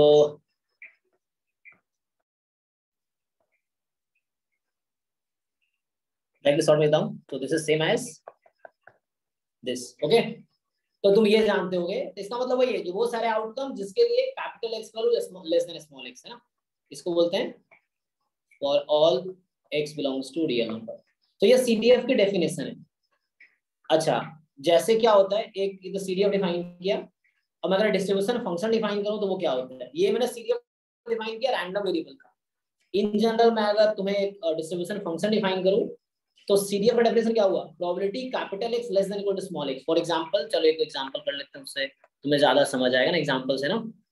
जैसे हमने एक एग्जांपल लिया था अभी कि 2 डाइस आर रोल्ड, है ना, 2 डाइस आर रोल्ड जो भी है, x हमने डिफाइन किया था सम ऑफ द नंबर ऑब्टेन, ठीक है, सम ऑफ द नंबर ऑब्टेन। तो यहाँ आपने देखा था कि ओके x का जो रेंज है वो आपने देखा था कि रेंज क्या हो जाएगा 2 से 12 तक, ये पता है आप लोगों को, क्योंकि इसके करस्पॉन्डिंग आउटकम भी है ना, सैंपल स्पेस है 1 1 से स्टार्ट होता है और वो 6 6 तक जाता है, इस तरीके से।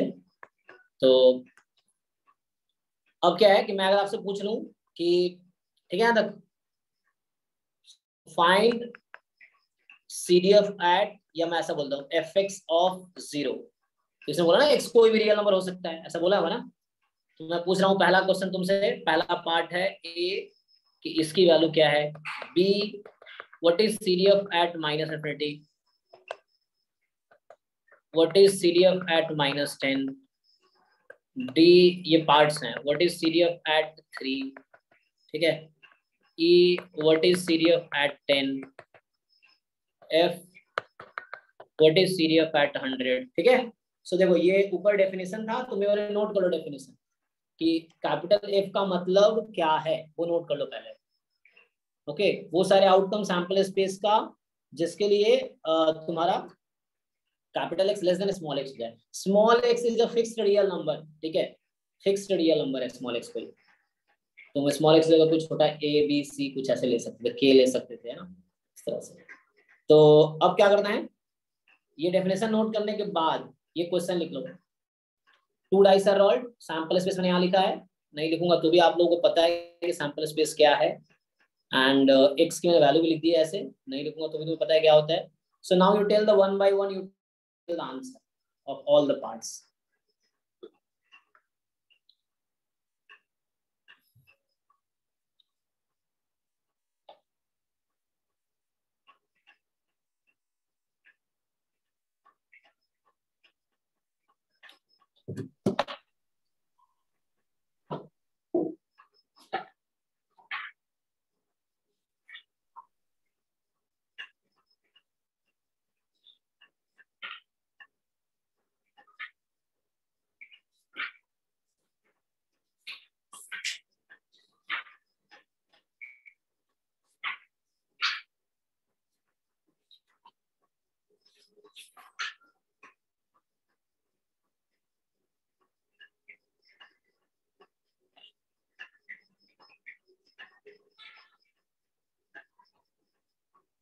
सर फर्स्ट का 0। सारे आ गए तुम्हारे? एक एक मैं रिमार्क लिख देता हूँ, 1 मिनट. एक रिमार्क है जो कि ऐसे ही कुछ उतना वो नहीं है, जैसे मान लो कि ऐसा है कि कोई बोलेगा कि if x is a random variable, then क्या होता है, पहला है कि लाइक तुम आगे कुछ भी लिख लो, है ना, देन कोई भी फंक्शन लो, like mod x, x square, x cube, है ना, इस तरह से 2x + 3, मतलब sin x, ये सब रैंडम वेरिएबल होगा, है ना, लेकिन उसके लिए डिफाइंड वैल्यू होनी चाहिए, तभी मैं इतना ही लिख देता हूँ. etc these are also a random variable, मतलब फंक्शन ऑफ रैंडम वेरिएबल ये फंक्शन है, ऐसा बोल सकते हैं कि function of random variable is a random variable. या मैं ऐसा बोल दूं कि चलो 1 मिनट, ये रिमार्क का पहला पॉइंट है. दूसरा पॉइंट ये है कि if x is a random variable then y बराबर में कोई gx, ऐसे g यहाँ मेजरेबल फंक्शन होता है, लेकिन हम उतना मेजर में नहीं जाएंगे अभी. In loose sense you write, this is also a random variable. Okay, so कोई फंक्शन है g, कोई फंक्शन है, तो this will also be random. Okay, हाँ अब आंसर बताओ, आंसर बता रहे थे. तो फर्स्ट का 0, 1 मिनट, फर्स्ट का 0 दिख रहा है कलर. सेकंड का 0, फर्स्ट का 0, सेकंड का 0, थर्ड का 0, थर्ड का भी 0, का 2/36, सर 1/12 आ रहा है. अच्छा चलो, ए ऑप्शन, बी ऑप्शन 1/12, हाँ हाँ सर, हाँ सर, 3/36. अच्छा 3/30, वही 1/12 हो गया. ओके 11/12. 11/12, 1. 1, ठीक है.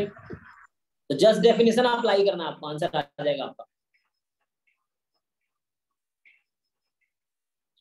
तो सीडीएफ मतलब है capital X less than equal to small x. Small x यहाँ दे रखा है.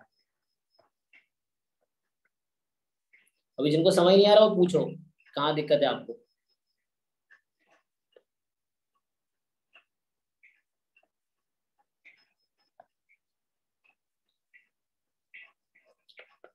तो इसको क्वेश्चन कर देते हैं.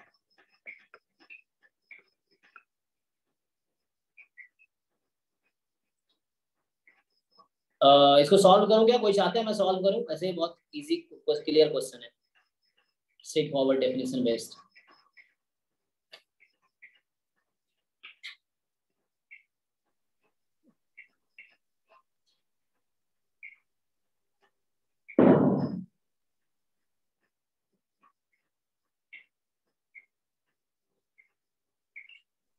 सर रिमार्क एक बार दिखाइए ना. अच्छा रिमार्क, हाँ रिमार्क वही लिखा है कि x आपका एक रैंडम वेरिएबल है, तो mod x हो गया, चाहे x स्क्वायर हो गया, या x क्यूब हो गया, 2x + 3 है, या etcetera, these are also random variable. या इन जनरल बाद में लिख दिया मैंने, x कोई रैंडम वेरिएबल है, r भी मतलब रैंडम वेरिएबल, देन gx कोई फंक्शन है जिसका नाम मैंने y रखा है, तो वो भी एक रैंडम वेरिएबल है, ये बोला. प्रूफ पे नहीं जाना, लाइक डायरेक्टली यू कैन कर सकते हो ऐसे प्रूफ भी, कोई डिफिकल्ट पार्ट नहीं है. जैसे याद रखना कि function of random variable also random variable.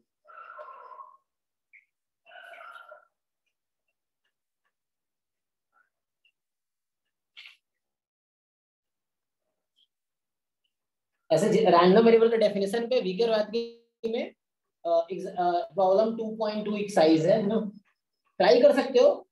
ऐसे प्रॉब्लम थोड़ा इसके एडवांस लेवल के होते हैं, बट जिन लोगों ने पहले थोड़ा बहुत आइडिया है वही ट्राई करना, शुरू मत करना वीकर वैद्य से। जो फर्स्ट टाइम कर रहे हो या तुम्हें बहुत डिफिकल्ट लगता था प्रोबेबिलिटी, तो स्टार्ट तुम करो प्रसन्ना साहू से, ठीक है। You just start with Prasanna Sahu या गुप्ता कपूर से स्टार्ट करो। उसमें सॉल्व एग्जांपल्स में ज्यादा हो वो बुक करो। उससे क्या है, सॉल्व एग्जांपल देख देख के सीख सकते हो, फिर सीखने के बाद उसके एक्सरसाइज करो या प्रीवियस ईयर क्वेश्चंस करो, है ना। डाउट हो रहा है तो बेहिचक पूछो, जितना क्वेश्चन पूछोगे उतना तुम्हारा ही भला होगा, तुम्हारे साथ वालों का ही भला होगा।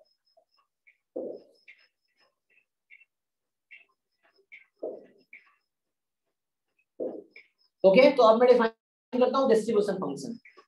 तो क्वेश्चन में सॉल्व करूं क्या, ये कुछ ऐसा है नहीं। कोई चाहता है तो बताओ मैं कौन सा पार्ट सॉल्व करूं। अगर कोई चाहता है कि मैं सॉल्व कर दूं, में से कोई एक पार्ट में सॉल्व कर देता हूं, बताओ। क्योंकि डेफिनेशन बेस्ड है, कुछ है ही नहीं है। जैसे मान लो बी पार्टी करेंगे, तो क्या था, बी पार्ट था CDF एट -∞। तो इसका मतलब ये हुआ, ऐसे माइनस नंबर है नहीं, इसका मतलब ऐसे तुम समझ सकते हो ये कोई नंबर है, वेरी स्मॉलर नंबर है, वो सी है। तो ऐसे इसका मीनिंग अगर देखोगे तुम, so meaning is probability capital X less than equal to, equal to तो नहीं लिखना चाहिए हमें, है ना, लेस देन इक्वल टू क्या, इक्वल टू। क्योंकि यहाँ मीनिंग क्या है actually, in strict sense if you want to write, तो स्ट्रिक्ट सेंस में लिखेंगे, so this is something limit, मान लो चलो स्मॉल a लेता हूँ, small a tends to -∞, this value at small a। तो small a is very smaller number, इस तरह का मतलब है कि limit a tends to -∞ and probability x less than equal to a। क्या बोल रहा हूँ, probability x less than equal to a। तो यहाँ पे a बहुत छोटा नंबर है, मतलब बहुत छोटा, जितना -∞ है ना। तो उस केस में x की ऐसी क्या क्या वैल्यू है जो उससे छोटी होगी। तो x की वैल्यू तो 2 के बाद है ही नहीं, तो -∞ छोटी क्या होगी, है ना। तो ये समझाने, अच्छा ये मीनिंग था, ऐसे डायरेक्टली तुम लिखोगे। तो अगर तुम लूज सेंस में if you right, strict sense में ऐसा डेफिनेशन जो ये बहुत मैथमेटिकल रूल लगाने लगा, तो उस केस में ऐसा समझना है। अगर तुम loosely you want to understand, this is something like x less than equal to -∞, मतलब ये है कि बहुत स्मॉलर नंबर है, उससे भी छोटा number, so like there is no such value. तो यहाँ ये क्या, एम्प्टी सेट हो जाएगा। ये जो सेट है कि वैसे कितने आउटकम है जिसपे कैपिटल X की वैल्यू -∞ से भी कम हो जाए, ऐसा कोई तो हो ही नहीं सकता ना, -∞ छोटा क्या होगा। सो एम्प्टी सेट है, ऐसा कोई आउटकम नहीं है, and the probability is 0। Okay, है ना। यहाँ कुछ लोग लग रहा है इक्वलिटी क्यों लगा रहे हैं, जस्ट फॉर अंडरस्टैंडिंग, वरना ये वाला डेफिनेशन फॉलो करो, वो चीज है, नोटेशन समझना है। यू मे एक्सक्लूड -1, मतलब इक्वलिटी, अब तुम्हें ज्यादा स्ट्रिक्ट सेंस में आना है, सो यू कैन एक्सक्लूड इट, क्योंकि ऑलरेडी नहीं लगाते सिटी, है ना, -∞ पर। ओके, तो अभी बाकी पॉइंट में ऐसे ही हो जाएगा। जैसे मान लो ये लेस क्या था, x less than equal to 3, तो देख लो 2 और 3 पे जो भी आउटकम्स हैं उनकी प्रोबेबिलिटी निकालना, वो चीज है।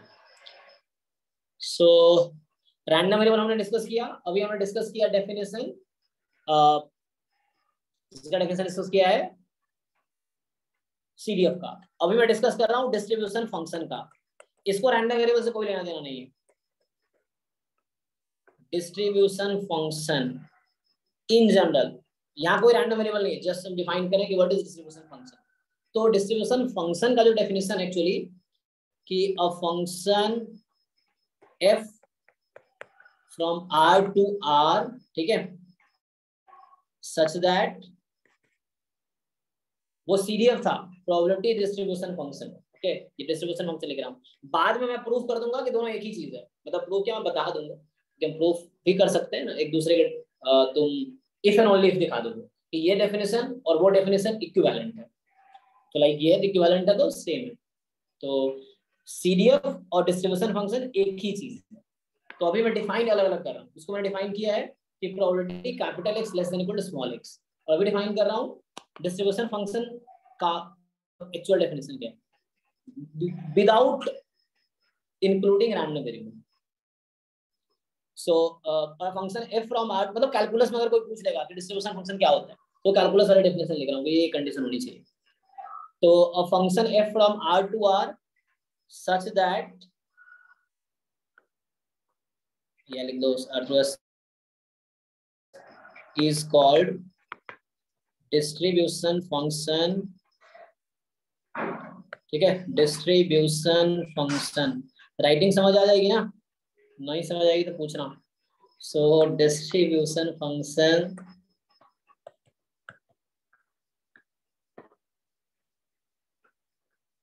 इफ, पहली कंडीशन है कि f at plus infinity should be equal to 1, ठीक है। दूसरी कंडीशन है f at minus infinity should be 0। फिर से बता रहा हूँ नोटेशन क्या है। f at प्लस इंफिनिटी का मीनिंग क्या है, तो इसका मीनिंग ये है कुछ ऐसा कि a कोई नंबर है जो प्लस इंफिनिटी को अप्रोच कर रहा है, ऐसा बोलना चाह रहा है, तो वो नोटेशन है, जस्ट नोटेशन, मीनिंग ये है। सिमिलरली f माइनस इंफिनिटी का नोटेशन ये है। तीसरी कंडीशन है, मतलब सीरियस होने के लिए 4 कंडीशन है, या अभी डिस्ट्रीब्यूशन फंक्शन होने के लिए 4 कंडीशन है। प्लस इंफिनिटी की वैल्यू 1 होनी चाहिए, माइनस इंफिनिटी की वैल्यू 0 होनी चाहिए, और तीसरा है दिस, या सिर्फ f is non decreasing function on R।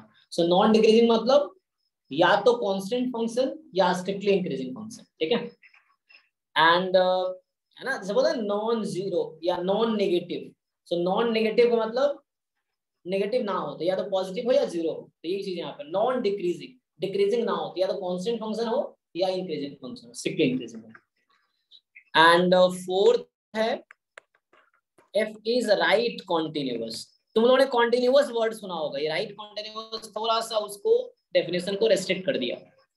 Right continuous function R, मतलब R मतलब डोमेन जो भी है, ओके।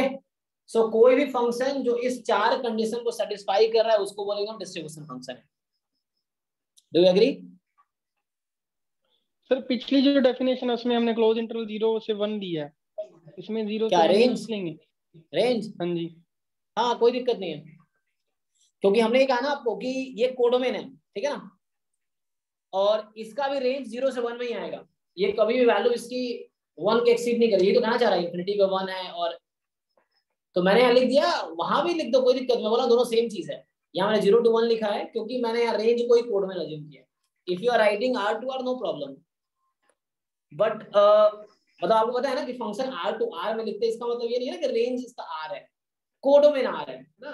मतलब रेंज तो कोई छोटा इंटरवल आएगा, फंक्शन पे पर्टिकुलरली डिपेंड करेगा, तो ये चीज। सर ये हमने जो डिफाइन की है, ये जो डेफिनेशन आप दिखा रही होगी, ये हमने एक रैंडम वेरिएबल के कोरस्पोंडिंग डिफाइन किया है, और यहाँ हमने मतलब डिस्ट्रीब्यूशन फंक्शन को सीधा ही एक फंक्शन डिफाइन कर दिया। तो ऐसा नहीं कि डिस्ट्रीब्यूशन फंक्शन हमेशा ही मतलब एक रैंडम वेरिएबल के कोरस्पोंडिंग ही होना चाहिए? नहीं, वो सीरियस होता है, क्युमुलेटिव डिस्ट्रीब्यूशन फंक्शन है। हम बिना रैंडम वेरिएबल बात करेंगे तो ये चीज है, मतलब अगर कोई भी तुम्हें फंक्शन दे दिया मैंने, मैं बोला चेक करो डिस्ट्रीब्यूशन फंक्शन है क्या, ये कैलकुलस में क्वेश्चन पूछा जा सकता है कि व्हाट इज डिस्ट्रीब्यूशन फंक्शन। ठीक है, ये डिस्ट्रीब्यूशन फंक्शन है, ठीक है। हाँ, जैसे कोई एक पर्टिकुलर टाइप का फंक्शन डिफाइन कर दिया इन्होंने, जैसे कैलकुलस में कोई कोर्स में पूछ देगा तुमसे, ये जो बच्चा प्रोबेबिलिटी नहीं पढ़ा हुआ है उससे ही पूछा जा सकता है कि डिस्ट्रीब्यूशन नहीं फंक्शन सर, है। हमने अभी एक चीज डिस्कस की थी ना कि कोई डिस्ट्रीब्यूशन फंक्शन बोल दे तो हमने इसको CDF मानना है। हाँ, वो बोलो आगे मैं प्रूव करूंगा उसको, मैंने बोला कि आगे बताऊंगा कि डिस्ट्रीब्यूशन फंक्शन और सीडीएफ दोनों एक ही चीज है। अच्छा, उस टाइम पे मतलब हमें रैंडम वेरिएबल की बात भी कर रहा होगा, तो हमें मतलब अंडरस्टूड ही करना है कि वो उस रैंडम वेरिएबल के कोरस्पोंडिंग ही है। एक्चुअली अगर तुम्हें कोई डिस्ट्रीब्यूशन फंक्शन दे दिया तो कोई ना कोई ऐसा रैंडम वेरिएबल जरूर एग्जिस्ट करता है जिसका वो सीडीएफ होगा, मैं ये बोलना चाह रहा हूं। अगर कोई भी मुझे डिस्ट्रीब्यूशन फंक्शन किसी ने दे दिया, कोई ऐसा बंदा जो प्रोबेबिलिटी नहीं जानता है, तो हम अगर प्रोबेबिलिटी से हैं तो हम एक ऐसा रैंडम वेरिएबल ढूंढ पाएंगे जिसका वो सीडीएफ होगा, ठीक है। या उल्टा बोले तो अपोजिट उसका कन्वर्स स्टेटमेंट, कि अगर कोई सीडीएफ है तो वो इस डिस्ट्रीब्यूशन फंक्शन के सारी कंडीशन को सेटिस्फाई करेगा। अगर कोई सीडीएफ है तो ये चारों कंडीशन को हमेशा सेटिस्फाई करेगा, हमेशा। इसलिए हम इक्विवेलेंट बोल रहे हैं कि सीडीएफ डिस्ट्रीब्यूशन फंक्शन सेटिस्फाई करेगा, डिस्ट्रीब्यूशन फंक्शन सीडीएफ को सेटिस्फाई करेगा, डेफिनेशन को, ये चीज है। So if and only if, जब दो statement if and only if हो जाता है तो इक्विवेलेंट हो जाता है। जैसे मैंने कहा था कि ईएफ दो इवेंट है अगर वो इंडिपेंडेंट है तो ई एंड एफ डैश भी इंडिपेंडेंट होगा, ई एफ डैश एंड ई भी इंडिपेंडेंट होगा, ई डैश एंड एफ डैश भी इंडिपेंडेंट होगा। तो ये चार इक्विवेलेंट स्टेटमेंट है, तो इफ एंड ओनली इफ है, ये सब इक्विवेलेंट है। मतलब अगर एक ट्रू है दूसरा ट्रू होगा। अगर कोई बोलता है ई एफ इंडिपेंडेंट है तो उसका मतलब है ई एंड एफ डैश भी इंडिपेंडेंट है, या कोई बोलता है E and F dash independent है तो उसका मतलब ई एफ इंडिपेंडेंट है। इक्विवेलेंट का मतलब होता है ना इफ एंड ओनली इफ, आप लोगों ने देखा होगा। एक तो होता है इंप्लाइज, है ना, तीन तरह के साइन होते हैं ना। एक होता है इंप्लाइज, तुम सिर्फ लेफ्ट से राइट जा सकते हो। एक होता है ओनली इफ, मतलब राइट से लेफ्ट आ सकते हो आप। एक है डबल इंप्लाइज, है ना। तो यहाँ क्या है कि अगर ये ट्रू है, अगर ऐसा हुआ तो ऐसा होगा, इसमें ये अगर ऐसा हुआ तो ऐसा होगा। इसमें क्या है, दोनों तरफ से है, लेफ्ट साइड ट्रू तो राइट ट्रू होगा, राइट ट्रू तो लेफ्ट ट्रू होगा। ये इफ एंड ओनली। तो इसको बोलते हैं I double F, double implies. So यहाँ हम ये बात कर रहे हैं। ओके, तो अभी मैं आगे लिखूंगा वो चीज। पहले एक मैं एग्जांपल लिखता हूँ, आपको चेक करना है कौन कौन सा डिस्ट्रीब्यूशन। देखो मैंने क्या कहा, ऐसा फंक्शन जो इन चार कंडीशन को सेटिस्फाई करे वो डिस्ट्रीब्यूशन फंक्शन होगा। तो मैं कुछ अभी फंक्शन लिख रहा हूँ, तुम्हें बताना है कौन कौन सा डिस्ट्रीब्यूशन फंक्शन है, कौन कौन सा नहीं है। ये कंडीशन नोट कर लो सब लोग पहले नोटबुक में, ताकि मैं एग्जांपल लिखूं तुम उसको चेक कर सको।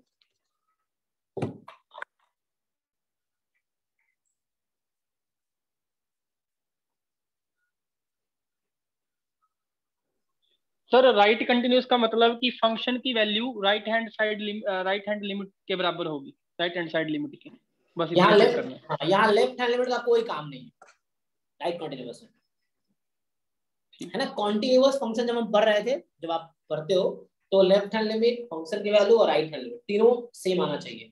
यहाँ क्या है, सिर्फ फंक्शन की वैल्यू और उसकी राइट हैंड लिमिट सेम आना चाहिए। लेफ्ट हैंड लिमिट इक्वल हो ना हो कोई फर्क नहीं पड़ता।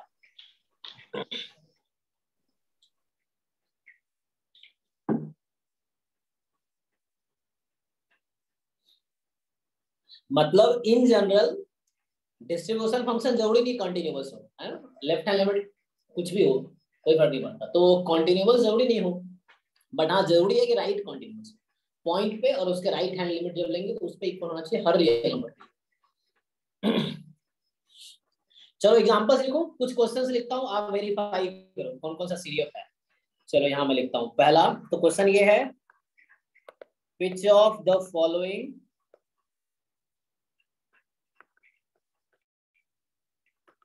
is our distribution function, df। ठीक है, df मतलब डिस्ट्रीब्यूशन फंक्शन। पहला f1 x,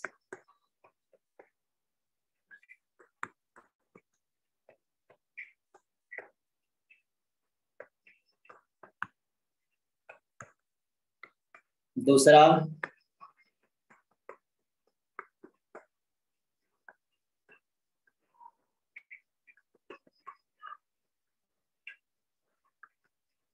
दिख रहा है ना, मोर देन 0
चेक करो आप लोग। क्वेश्चन क्लियर है, समझ आ रहा है क्या? कोई हैंड राइटिंग समझ ना आया तो पूछ लेना कहाँ क्या है।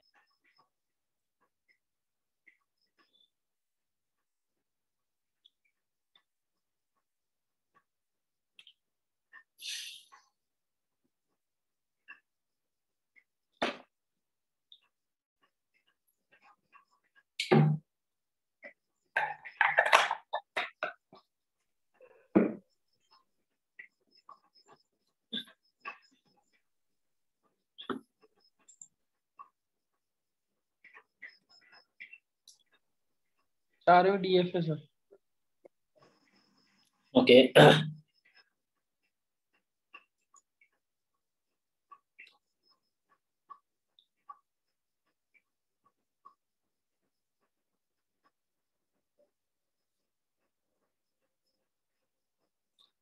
सो हर क्वेश्चन में चारों कंडीशन वेरीफाई करने की कोशिश करो। मैथमेटिकली प्रूफ करने की जरूरत नहीं है, ऐसे ही तुम ग्राफ बना के देख सकते हो या लॉजिकली तुम देख पाओगे। तो ग्राफ बना लो, इजी रहेगा, ग्राफ बनाना इजी है, तुम ग्राफ बना के देख लो। बाकी लोग जिनको प्रॉब्लम हो रही है वो ग्राफ बना लो।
बाकी लोग, एक लोगों ने बताया, बाकी लोग क्या लग रहा है?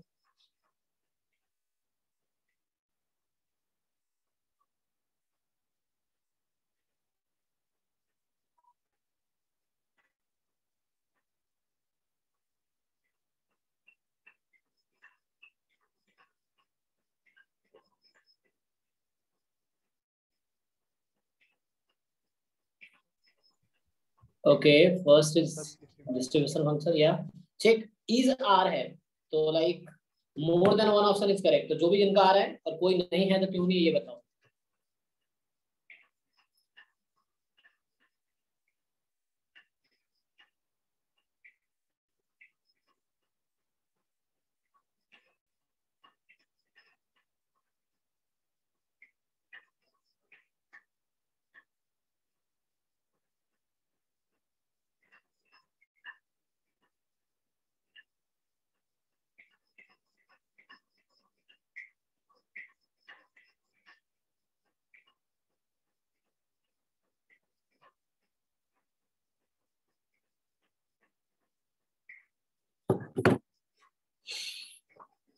ओके सो देखो, चेक करो कंडीशंस। जैसे प्लस इंफिनिटी, एक्स की वैल्यू प्लस इंफिनिटी जब लोगे तो सब में कहाँ आएगा? इस कैटेगरी में आएगा, है ना? सब में राइट साइड है, सब में वैल्यू 1 है प्लस इंफिनिटी, है ना? सो हर फंक्शन में प्लस इंफिनिटी वैल्यू 1 होगी, क्योंकि प्लस इंफिनिटी किस इस साइड है ना? Plus infinity is more than 1, more than 2, more than 3, more than 1, like that. तो पहली कंडीशन सब सेटिस्फाई कर रहा है कि इंफिनिटी और वैल्यू 1 होगी। ओके, माइनस इंफिनिटी इधर है, x लेस देन 0, तो minus infinity is less then 0, तो क्या होगा? Minus infinity is less then 0। सो इस केस में क्या है ना, लाइक सब में 0 ही तो है, सब में 0 है। तो जब x की वैल्यू माइनस इंफिनिटी रखेंगे तो हर फंक्शन में वैल्यू 0 आएगी। ओके, तीसरी कंडीशन क्या थी? नॉन डिक्रीजिंग, मतलब या तो कांस्टेंट फंक्शन हो या इंक्रीजिंग फंक्शन हो, स्ट्रिक्टली इंक्रीजिंग। तो इंक्रीजिंग फंक्शन क्या होता है? हाँ ठीक है, आंसर इज ऑल पूरा डिस्ट्रीब्यूशन फंक्शन। सो ऑल पूरा सीरीफ इन फैक्ट, ओके आगे मैं लिखने वाला हूँ। तो ठीक है, इसमें क्या हो रहा है?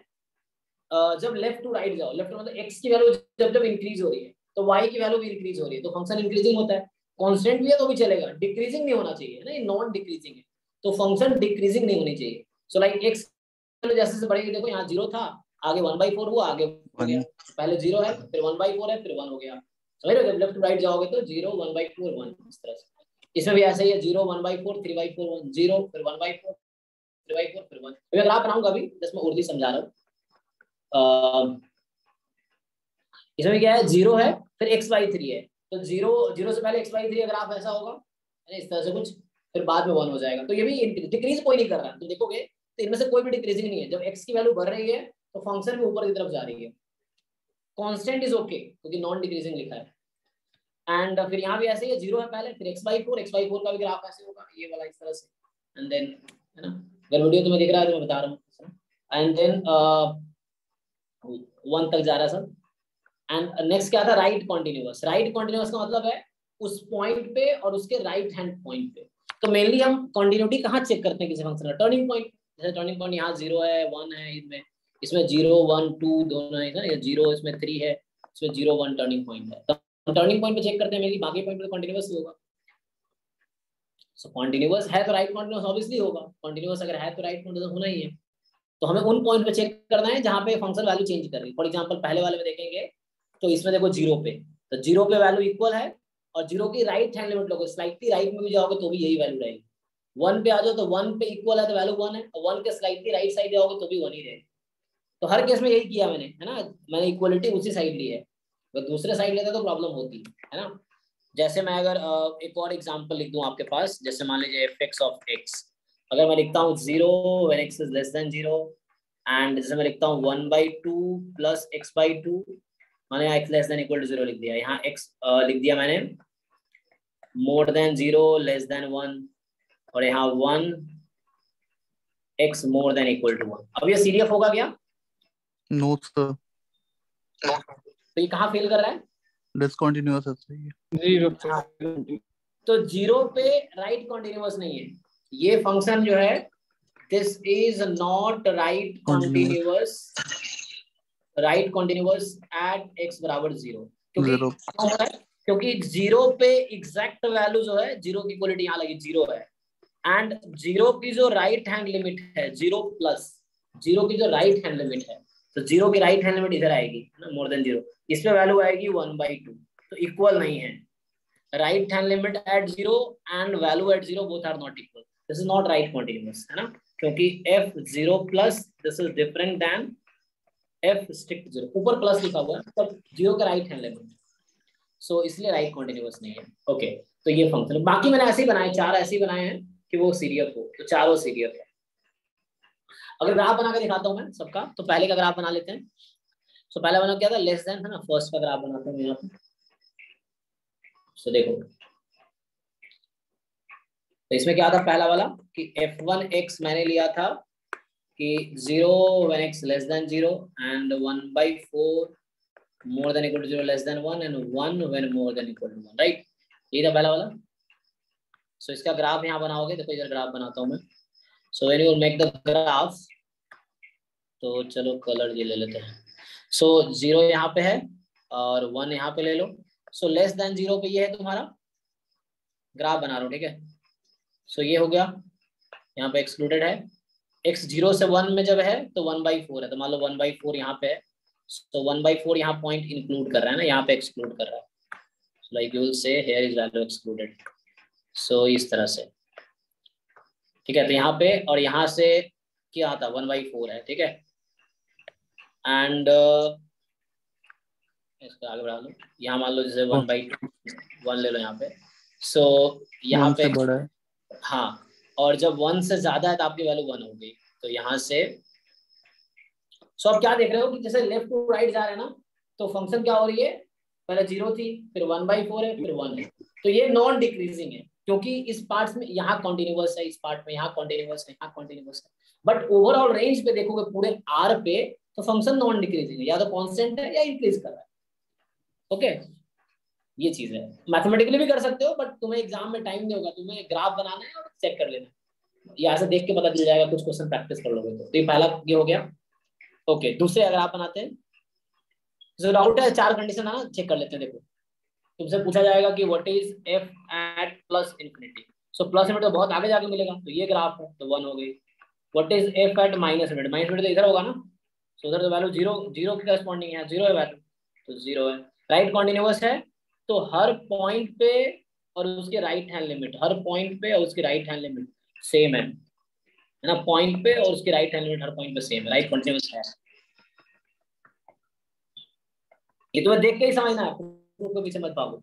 f इज राइट कॉन्टिन्यूअस, मतलब प्रूफ ही हम ग्राफिकली कर रहे हैं, राइट कॉन्टिन्यूअस। एंड तीसरा कंडीशन था नॉन डिक्रीजिंग, तो नॉन डिक्रीजिंग देखिए ना, नॉन डिक्रीजिंग मतलब कांस्टेंट या इंक्रीजिंग। तो इंक्रीजिंग क्या होता है, जब लेफ्ट टू राइट जा रहे हैं जब x की वैल्यू बढ़ रही है तो y भी बढ़ रही है तो इंक्रीजिंग है।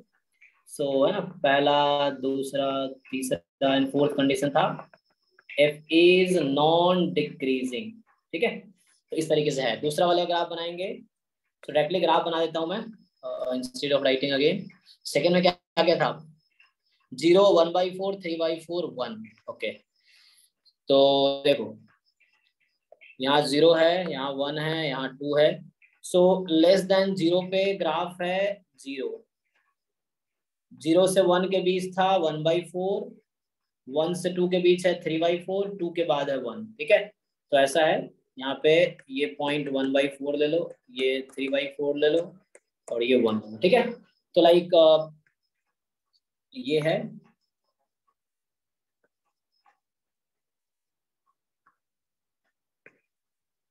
इस तरीके से, मतलब सॉरी इधर तो इनफिनाइट तक जाएगा और ये भी इधर इनफिनाइट तक जा रहा है।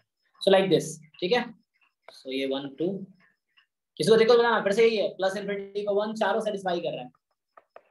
प्लस इनफिनिटी x को लोगे तो वैल्यू 1 आएगी, क्योंकि आगे प्लस इनफिनिटी की वैल्यू 1 आ जाएगी। माइनस इनफिनिटी पे चेक करो तो 0 आ जाएगी। ठीक है, तीसरा f राइट कॉन्टिन्यूअस होना चाहिए, मतलब किसी पॉइंट पे और उसकी राइट हैंड लिमिट पे। सो राइट कॉन्टिन्यूअस, CTS कॉन्टिन्यूअस वाले दूंगा तो कॉन्टिन्यूअस। सो उस पॉइंट पे राइट लिमिट, पॉइंट पे राइट हैंड लिमिट, किसी पॉइंट पे डिसकंटीन्यूअस तुम्हें मतलब राइट कॉन्टिन्यूअस मिलेगा। डिसकंटीन्यूअस तो है, जैसे 0 पे डिसकंटीन्यूअस है, लेकिन राइट कॉन्टिन्यूअस पॉइंट पे उसके राइट हैंड लिमिट पे इक्वल वैल्यू होगी, चाहे कोई पॉइंट सेलेक्ट कर लो, कोई भी रियल नंबर। ओके, सो और नॉन डिक्रीजिंग भी है, या तो कांस्टेंट है इंक्रीज कर रहा है, या तो इस पार्ट में कांस्टेंट है फिर इंक्रीज कर गया 0 पे, कांस्टेंट 1 पे इंक्रीज कर गया, फिर 2 पे इंक्रीज कर गया, लाइक स्टेयर्स टाइप का भी। तीसरे का ग्राफ बनाएंगे, मतलब ABC था ना, तो ये B था। C का ग्राफ बनाएंगे तो C में क्या था, C में आपके पास था 0, x/3 1 और x यहाँ 0 से 1 में। 1 मिनट ना, चार्ज पे लगाना पड़ेगा।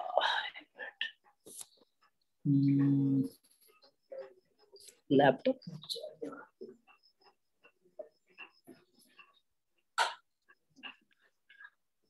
ओके, हाँ।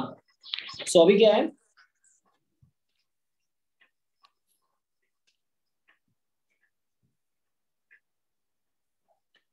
एक मिनट,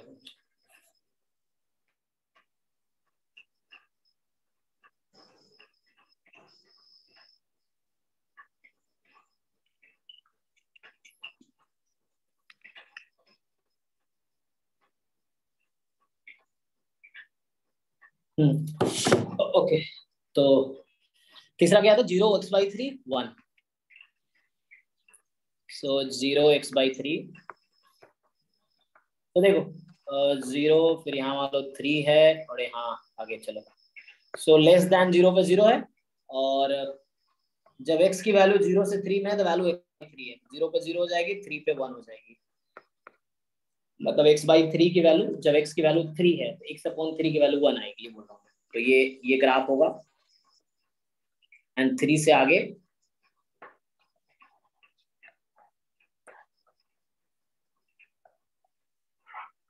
ठीक है ना। सो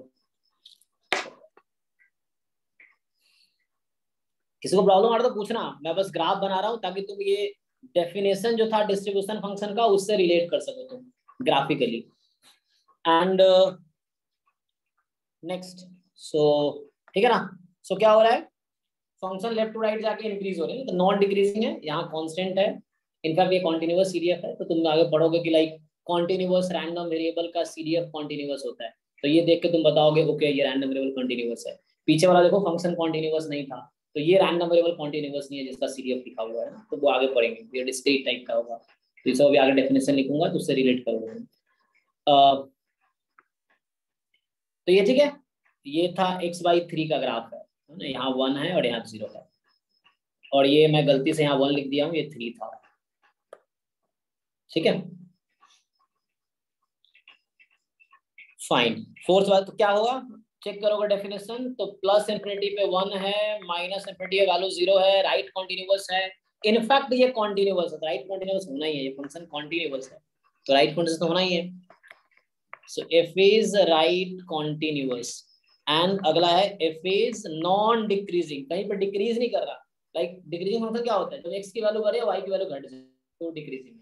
यहाँ जैसे जैसे x बढ़ रही है y या तो बढ़ रही है या कांस्टेंट है, तो कांस्टेंट है मतलब ठीक है, या नॉन डिक्रीजिंग है तो कांस्टेंट क्या increasing, so non decreasing. Okay, तो चारों सेटिस्फाई कर रहा है। लास्ट वाला था डी पार्ट आपका। सो डी पार्ट में था कि 0x/4 1। हाँ, तो यहाँ पे ये डिसकंटिन्यूअस होगा ना। ओके ठीक है, मतलब 1 पे। सो मैं इसको लिखता हूँ, तुम इसको रिलेट कर पाओगे कि ना तो ये डिस्क्रीट रैंडम वेरिएबल है ना ही कॉन्टिन्यूअस है। तो इस तरह के रैंडम वेरिएबल को क्या बोलते हैं? मिक्स्ड। मिक्स्ड। हाँ मिक्स्ड, तो वो आएगा मिक्स्ड रैंडम वेरिएबल। सो ये जिस भी रैंडम वेरिएबल का सीडीएफ है ये ना तो डिस्क्रीट है और ना ही कॉन्टिन्यूअस होगा। ये आगे तुम देख पाओगे जब डेफिनेशन लिखाऊंगा मिक्स का। तो ओके, तो अभी क्या होगा, इसका मैं ग्राफ बनाते हैं, ठीक है। तो हो क्या रहा है, जब x लेस देन 0 है तो वैल्यू 0 है यहाँ तक। जब x 0 से 1 में है तो ग्राफ क्या है, सो x बराबर 0 पे 0 है और x बराबर ये 1/4 तक जाएगा। मान लो ये 1/4 है तो यहाँ तक जाएगा। अच्छा ये 1/4 नंबर है। और जब x की वैल्यू 1 से ज्यादा है तो 1 यहाँ पे है, ठीक है, ये 1/4 है ना, बीच में 1/2 रहा होगा, यहाँ 1 है यहाँ पे। तो चलो ये हो गया। सो 0 था, 0 से पहले 0 1 के बीच में ये x/4 है, दिस इज x/4, ठीक है। सो x/4 का ग्राफ बना रहा हूँ एंड उसके बाद 1 है। यहाँ क्या देख रहे हो तुम, एक तो डिसकंटिन्यूअस है तो ये कभी भी कॉन्टिन्यूअस रैंडम वेरिएबल का सीडीएफ नहीं होगा, क्योंकि मैं लास्ट लाइन बोला था एक लाइन कि कॉन्टिन्यूअस रैंडम वेरिएबल का सीडीएफ या डिस्ट्रीब्यूशन फंक्शन हमेशा कॉन्टिन्यूअस रहेगा। तो ये इस पॉइंट पे 1 पे डिसकंटिन्यूअस हो गया तो नहीं होगा, और जहां जंप होता है वो डिस्क्रीट होता है। तो मतलब इसमें सिर्फ जंप होता है, ये कॉन्टिन्यूअस पार्ट भी आ गया। तो कॉन्टिन्यूअस मतलब स्ट्रिक्टली इंक्रीजिंग पार्ट भी है, तो मतलब ये इसमें डिस्क्रीट पार्ट भी है, कॉन्टिन्यूअस पार्ट भी है। फुल्ली ना तो डिस्क्रीट है ना फुल्ली कॉन्टिन्यूअस, तो मिक्स टाइप बोलते हैं। सो देखेंगे हम आगे। तो अभी क्या ये डेफिनेशन सेटिस्फाई कर रहा है चारों प्रॉपर्टी, तो है ना। यहाँ पे 1/4 था ये, है ना, ये 1, तो ये 1/4 है इस पर। सो पहला प्रॉपर्टी प्लस इंफिनिटी x को रखेंगे तो जब x बहुत लार्ज होगा तो वैल्यू 1 है। जब आप माइनस इंफिनिटी रखोगे तो 0 आएगी। ये है ना 1 पे डिसकंटिन्यूअस, 1 पे राइट कॉन्टिन्यूअस तो है ना, डिसकंटिन्यूअस है 1 पे बट राइट कॉन्टिन्यूअस है, तो 1 पे जो वैल्यू है वही उसका राइट हैंड लिमिट होगी। सो इनफैक्ट बाकी पॉइंट पे तो कॉन्टिन्यूअस है 1 के अलावा, तो राइट कॉन्टिन्यूअस होना ही है बाकी पॉइंट पे। सो f is right continuous at all real number, right continuous, ठीक है। एंड फोर्थ क्या है, नॉन डिक्रीजिंग। दिख रहा होगा नॉन डिक्रीजिंग है, लेफ्ट टू राइट जाएंगे तो ग्राफ ऊपर ही जा रही है। सो इफ इज इंक्रीजिंग या नॉन डिक्रीजिंग, ठीक है। तो हमने चारों लिख दिया, ठीक है यहाँ तक। तो अभी मैंने 2 चीजें डिफाइन की है। एक तो डिफाइन किया है CDF of random variable x, जिसका डेफिनेशन था fx ऑफ x is probability capital X less than equal to x। और दूसरा डिफाइन किया हमने distribution function, in general distribution function. तो ये था कि कोई फंक्शन डिस्ट्रीब्यूशन फंक्शन है, इनफैक्ट fx भी R से R में है, और यहाँ जो मैं f लिख रहा हूँ नॉट fx, ये f लिख रहा हूँ ये भी R से R में है। सेटिस्फाइंग 4 कंडीशन था, सेटिस्फाइंग पहला कंडीशन था प्लस इंफिनिटी पे 1 देगा, माइनस इंफिनिटी पे 0 देगा, एंड तीसरा f is right continuous and fourth non decreasing.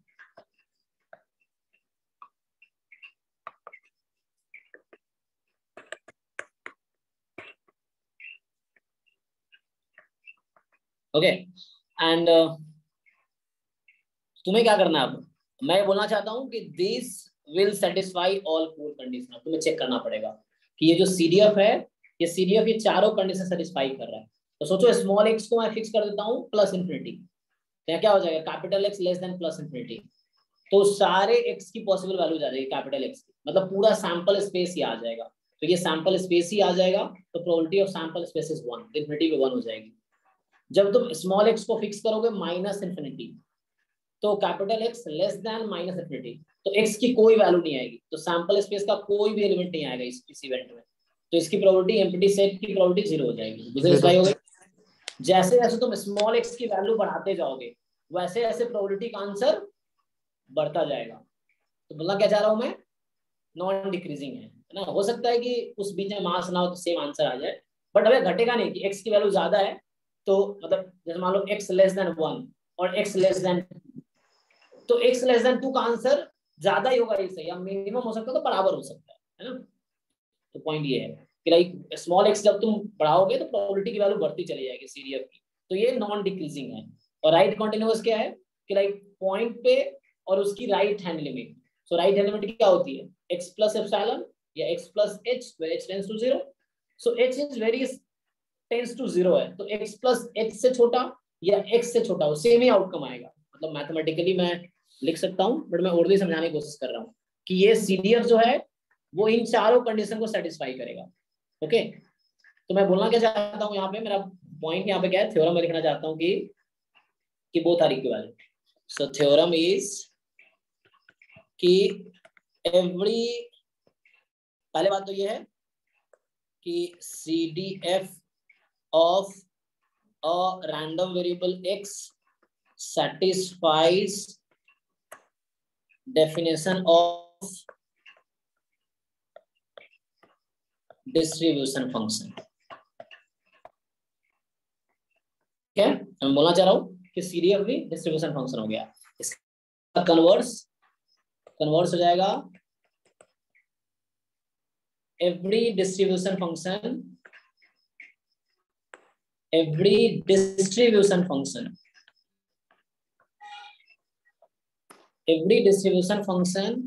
is CDF of some random variable x।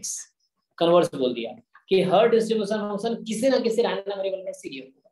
ठीक है, इसको मिला दोगे तो ये हो जाता है कि like that is we want to say CDF of x is equivalent to distribution function, इसीलिए दोनों अलग नहीं है ना। So writing distribution function of x, writing CDF of x, both are same thing. Okay, तो कई बार लिखा रहेगा डिस्ट्रीब्यूशन फंक्शन, कई बार CDF लिखा रहेगा, बोथ आर सेम थिंग। तो अगर तुम्हें कोई फंक्शन देता है, बोलेगा चेक करो ये CDF है कि नहीं, तो तुम क्या करोगे, कोई फंक्शन दिया बोलेगा CDF है कि नहीं चेक करो, चारों कंडीशन चेक करेंगे। हाँ, तो चाहे डिस्ट्रीब्यूशन फंक्शन चेक करना हो या CDF चेक करना हो, वो चार कंडीशन चेक करना है। मैं एक क्वेश्चन लिखता हूँ, तुम्हें चेक करना है कि question is check if the following function is a CDF or not। check if the following, एक फंक्शन है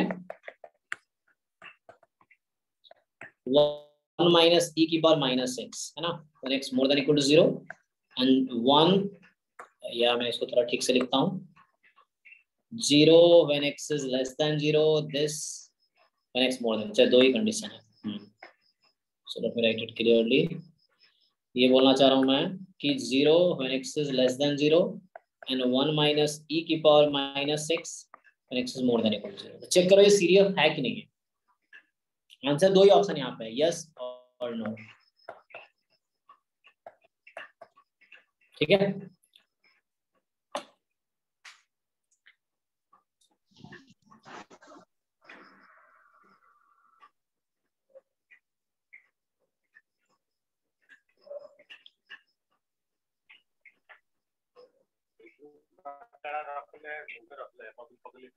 कौन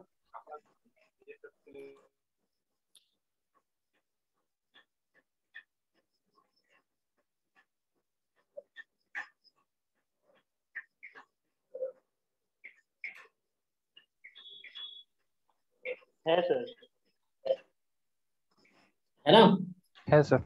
ओके, कैसे प्रूव करोगे प्लस इन्फिनिटी पे 1 आता है?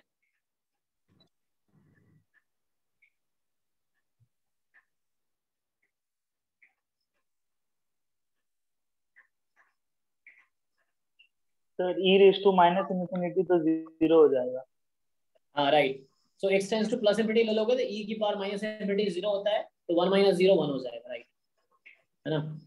So when x will be plus infinity तो यू विल गेट 1। या सर ऐसे भी तो कर सकते हैं, जैसे 1 minus 1 upon e to the power x, तो देखेंगे कि 1 upon e to the power x 1 से छोटा है, तो ये इंक्रीजिंग हो रहा है। अच्छा, वैसे तो ठीक है, इंक्रीज, मैं प्लस इन्फिनिटी में 1 बोल रहा था। हाँ वैसे तुम देख सकते हो, और वैसे भी क्या, जिन लोगों को थोड़ा ग्राफ पार्ट अच्छा है, जिसका ग्राफ बनाओ तो कैसा दिखेगा, तो ऐसे दिख जाएगा। जिन लोगों को ग्राफ व्राफ ड्रा करना आता है ठीक से, सो 0 से छोटा है तो वैल्यू 0 है, ठीक है? एंड 0 से आगे तो ये ग्राफ होता है, मतलब ये ऊपर की तरफ जाएगा, not below. So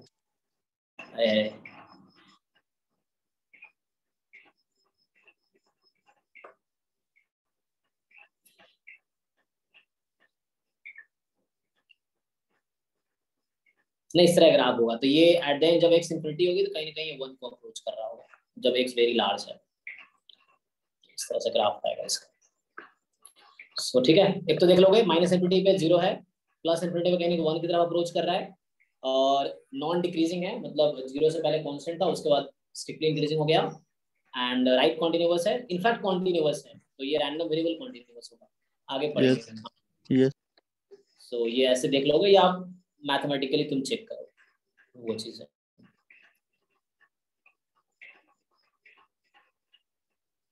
okay, so actually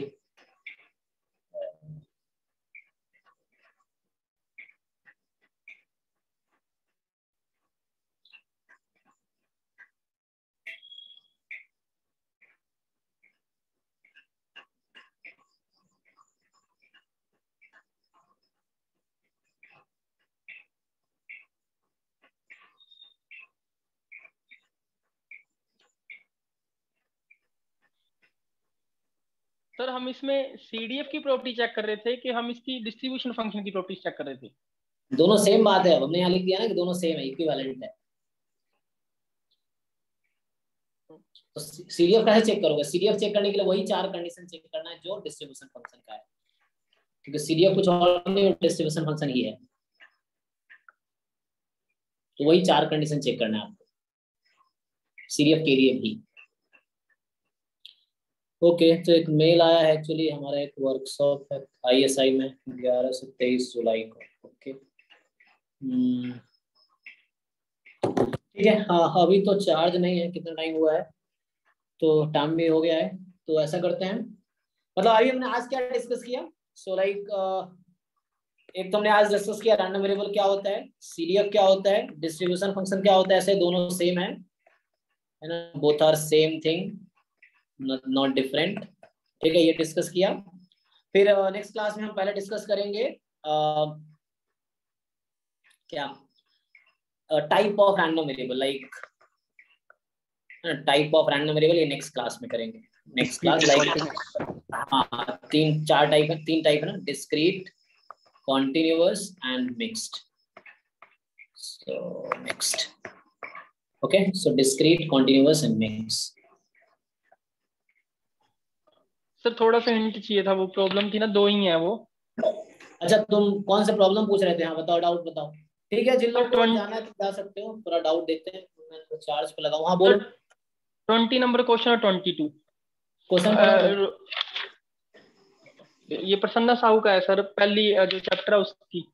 An urn contains n white counted number 1 to 3 1 to n, n black counted 1 to n, और n ही red है 1 to n. If 2 counters are to be drawn at random without replacement, what is the probability that both counters will be of the same color or bear the same number? अरे तो n ना fix कर लो, जब ऐसे कोई question हो ना तो शुरू में जनरल सोचने के बजाय आप n कुछ अपना फेवरेट नंबर सेलेक्ट कर लो, उससे थोड़ा सोचने में आसान होगा, ठीक है? तो n तुम कुछ फिक्स कर लो पहले, फिर उससे एक आइडिया मिल जाएगा, फिर जनरलाइज कर लेना। तो पहले n को कुछ फिक्स कर लो, क्या है? एक earn contest n white counters in white counters है ना। थर्ड वन ट्रू है, मतलब ए लेबल्ड है ना, लाइक लेबल्ड है 1 से n तक, और इन ब्लैक भी है, लेबल्ड है 1 से n तक। सो n कुछ फिक्स कर लो, बताओ क्या है, अब तुम करके देख लेना। n को कुछ रख लो अपनी मर्जी से तत्काल, 2 3 4 5, मान लो 3 ले लिए या 2 ले लो। तो एक बॉक्स में बॉल्स हैं, है ना, 1 2 3 4 5 6, लाइक ऐसा है ना। एक पे रेड से लिखा हुआ है 1 2 3, और दूसरे पे ब्लैक से लिखा हुआ है 1 2 3, ऐसा समझ लो। अब देखो, ये बोला ना एक वाइट भी है सर, एक अच्छा वाइट भी है क्या, एक through n and through this n white counters in black and n red, अच्छा 3 तरह का है। ओके, तो व्हाइट तो ड्रॉ नहीं करेंगे, तो व्हाइट की वजह से दूसरा कलर लेता हूँ, इस पे 1 2 3 लिखा हुआ है, ठीक है। तो अब तुम डिसाइड करो, तो क्या बोल रहा है अब तुमसे, you are drawing how many 2 counters are to be drawn at random, तुम इसमें 2 निकाल रहे हो विदाउट रिप्लेसमेंट। टोटल कितने हैं 9, मतलब अभी हमारे 9 है, ठीक है ना, n 3 फिक्स कर रखा है तो 9 है हमारे पास। वैसे n into n into n, n cube हो जाएगा ना, sorry n into n, n square ना, n एक कलर का, n एक कलर का, n एक कलर, सॉरी 3n ना टोटल, मतलब अगर जनरल केस में कि n कलर का n एक कलर, ऐसे 3n होता अभी। हाँ ठीक है, तो तुम n कुछ और 4 लेते तो इस तरह 12 हो जाते हैं, n 3 3 ले लिया, थोड़ा मैच कर गया, इसलिए सोच रहे क्या होगा। तो टोटल होता वैसे, तो जनरल तुम सोचना, ऐसे अभी 3 के लिए सोचो। सो 9 है, तो 9 में से 2 ड्रॉ करने के कितने तरीके हैं, 9c2 डिनोमिनेटर में, फाइन, मतलब प्रोबेबिलिटी ऑफ इवेंट e क्या होता है वो निकाल रहा हूं मैं। So favourable to e counting upon favourable and nc2, so number of way of drawing, s मतलब ओमेगा ना, सैंपल स्पेस। सो 2 ड्रॉ करना है 9 में से, अभी मैं 9 टोटल है। अब बोल रहा है कि क्या प्रोबेबिलिटी है कि probability that both counters will be of same colour और सेम नंबर, तो a यूनियन b टाइप का नहीं हो गया, a और b, a इवेंट मान लो सेम कलर, b इवेंट मान लो सेम नंबर, तो probability of a union b कैसे निकालते हैं, या number of element in a union b, ऐसे मान लो a union b, number of element in a union b, formula क्या होता है, na plus nb minus na intersection b। अब देख लो दोनों सेम कलर का आएगा, इसके क्या चांस है, प्लस दोनों सेम नंबर आएंगे, इसके क्या चांस है, माइनस सेम नंबर के सेम कलर है, मतलब कलर भी सेम है नंबर भी सेम है। अच्छा ऐसा हो सकता है क्या, ऐसा नहीं होगा ना, इंटरसेक्शन में क्या आएगा, दोनों का नहीं होगा, क्योंकि कलर अगर चेंज करोगे तो है ना, तो ये हो जाएगा na प्लस nb, समझ रहे हो, तो na union b na plus nb हो जाएगा, क्योंकि इंटरसेक्शन में कुछ है नहीं, क्योंकि सेम है ना। अगर ऐसा हुआ कि same colour and same number, तो ऐसा कुछ है ही नहीं, सेम कलर में सेम नंबर तो है ही नहीं, तो पाई हो गया। ओके, अब na क्या होगा तुम्हारा, कि लाइक 2 नंबर सेम कलर के होंगे, इसके क्या चांस है, देख के बताओ। चलो 2 नंबर रेड आएंगे, इसके क्या चांस है, 3c2, इसके कितने केस हैं, 3 केस, रेड और ब्लैक और व्हाइट, 2 रेड भी हो सकता है या ब्लैक भी हो सकता है, व्हाइट। दूसरा, तीनों सेम नंबर के होंगे, इसके क्या चांस है, दोनों सेम नंबर के होंगे, इसके भी सर 3c2 मल्टी में 3 आ गया। यहाँ भी एक्चुअली मैंने 3 ऐसा नंबर ले लिया ना कि वो कोइंसिडेंस हो गया, तुम n को चेंज करके अब तुम्हें आइडिया समझ आ गया है, तो तुम कर लो उसको। यस सर, ठीक है, मैं देख लूँ। हाँ, n चेंज कर करके आप आइडिया उससे जनरलाइज कर लो, ठीक है। और दूसरा क्वेश्चन ठीक है, और एक 22 सर, तो ये 20 था प्रसन्ना साहू का चैप्टर 1, ठीक है। हाँ, क्वेश्चन नंबर 22, ये भी प्रसन्ना साहू का चैप्टर 1, 22 ना, यस सर। हाँ, क्या है, मिस्टर फ्लावर्स प्लांट्स 10 रोज बुशेस इन अ रो, मतलब 10 है ना, गुलाब का फूल लगाता है एक रो में, ऐसा कुछ। तो 8 of bushes are white and 2 are red, मतलब 8 मतलब फूल है व्हाइट कलर के 8 है और 2 रेड कलर के हैं, तो he plant them in a random order. So what is the probability that he will consecutively plant 7 or more white bushes? So क्या प्रोबेबिलिटी की 7 एक लाइन में, है ना, ही विल कंटिन्यू प्लांट 7 और मोर वाई यूजर, मतलब 7 एक साथ होगा एक ही लाइन में। सोचो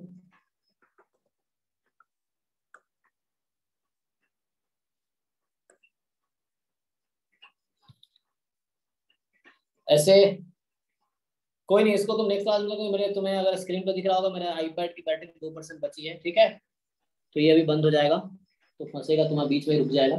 सो ये होमवर्क है। ऐसे जो लोग सेकंड बैच में, उनसे रिक्वेस्ट यही है कि आप चैप्टर 1 एंड 2 प्रसन्ना साहू का प्लीज फिनिश कर लो, सारे एग्जाम्पल सारे एक्सरसाइज ट्राई करके आओ। एंड टाइम और है आपके पास, तो आप वीकेंड रहते कि अभी चैप्टर 1 के सारे एग्जाम्पल सारे एक्सरसाइज कर लो। डाउट क्लास इस संडे होगी, या क्लास के लास्ट में आप पूछ सकते हो आधे घंटे पहले, अगर आपने याद नहीं रहा तो पूछ सकते हो, तो हम कर सकते हैं। अभी जैसे बैटरी नहीं है, वरना हम कर सकते थे, तो भी बंद हो जाएगा 2% तो प्रॉब्लम होगी। तो इसको मैं सॉल्व करता हूँ, तुम भी सॉल्व करके आना, बाकी सब लोग नेक्स्ट क्लास में दोबारा पूछना विकास, ठीक है। सो या ट्राई करो, इसमें क्या रोल है, इस तरह से है, तुम ये फिक्स कर लो 10, 1 2 3 4 5 6 7 8 9 10। अब इसमें देखना है 10 रोजेज हैं, है ना। 10 में क्या है कि 8 व्हाइट है। पहले बताओ कि नंबर ऑफ सैंपल स्पेस कितना होगा। 10 नंबर को अरेंज करना, 10 ऑब्जेक्ट को अरेंज करना है। 8 वन काइंड का है, 2 वन काइंड का है, तो number of way 10 factorial upon 8 factorial multi 2 factorial, right. तो ये हो गया total number of way of arranging. अब आपको काउंट करना है ई में वैसे तरीके जिसमें 7 रोज एक साथ, मतलब 7 व्हाइट एक साथ, तो कर दो। अब ये परमुटेशन कॉम्बिनेशन है, तो ये सब देख के मुझे समझ आया कि नेक्स्ट टाइम पहले 11th 12th का पढ़ाएंगे, 11th का परमुटेशन कॉम्बिनेशन, फिर 11th का प्रोबेबिलिटी, 12th का प्रोबेबिलिटी पढ़ाएंगे। तो उससे क्या होगा, जो बच्चे उनके बेसिक्स थोड़ा ठीक हो जाएगा। सो इस बार तो नहीं कराया, क्योंकि ये सब 11th 12th में है, इस क्वेश्चंस इस टाइप के हैं, नॉट एग्जैक्टली सेम बट इस कॉन्सेप्ट में है। तो देख लो 7 एक साथ क्या क्या चांस है। एक मैं लेवलिंग कर देता हूँ, हाँ, तो ऐसा क्या क्या हो सकता है, या तो 1 to 7 लगातार ये हो जाए, दूसरा पॉसिबिलिटी 2 to 8 हो जाए, तीसरा है 3 to 9 हो जाए, है ना। मतलब एक तो 1 से लेके 7 तक ना, 1 से 7 तक। अब सर आगे केस बन जाएगा ना, 1 से 7 के बीच में, फिर हमारे पास 3 बच गए, फिर आगे 3 के केसेस बनेंगे, फिर 2 से 8 रखोगे तो उसके आगे हमारे पास 3 स्पेसेस बचे, उसके 3 केसेस बन रहे हैं। फिर 10 में भी ऐसे हो रहा है, लेकिन एक जनरलाइजेशन वे नहीं हो रहा ना, मतलब कि एक लाइक आ नहीं रहा आंसर सब ऐसा। ठीक है, मैं करता हूँ, क्योंकि बाकी लोग भी करो, ठीक है। इसको रिकॉर्ड भी करना है, वरना ये रिकॉर्डिंग नहीं हो पाएगा, तो ये बंद हो जाएगा। तो इसको सेव भी करना है, तो नेक्स्ट टाइम करते हैं ट्राई। तो सब लोग ट्राई करके आना प्लीज। तो इससे नहीं करोगे तो आपका नुकसान है, मतलब मेरा क्या है, फीस आपने दे ही दिया होगा, रिजल्ट तुम में से ही आना है किसी का। अब तुम मेहनत करोगे तुम्हारा आएगा, तो कोई और कर रहा है उनका आएगा, वो चीज है। तो रिजल्ट तो आप लोगों में से ही आना है। अब 150 बच्चे हैं, तो उन्हीं में से 30-40 होंगे जो एडमिशन लेंगे। अब आपको डिसाइड करना है कि आप वो हो या नहीं हो। आप मेहनत कर रहे हो तो आप ही हो, नहीं हो तो कोई और है ना। ठीक है, चलो गुड नाइट, मिलते हैं नेक्स्ट क्लास में। Good night.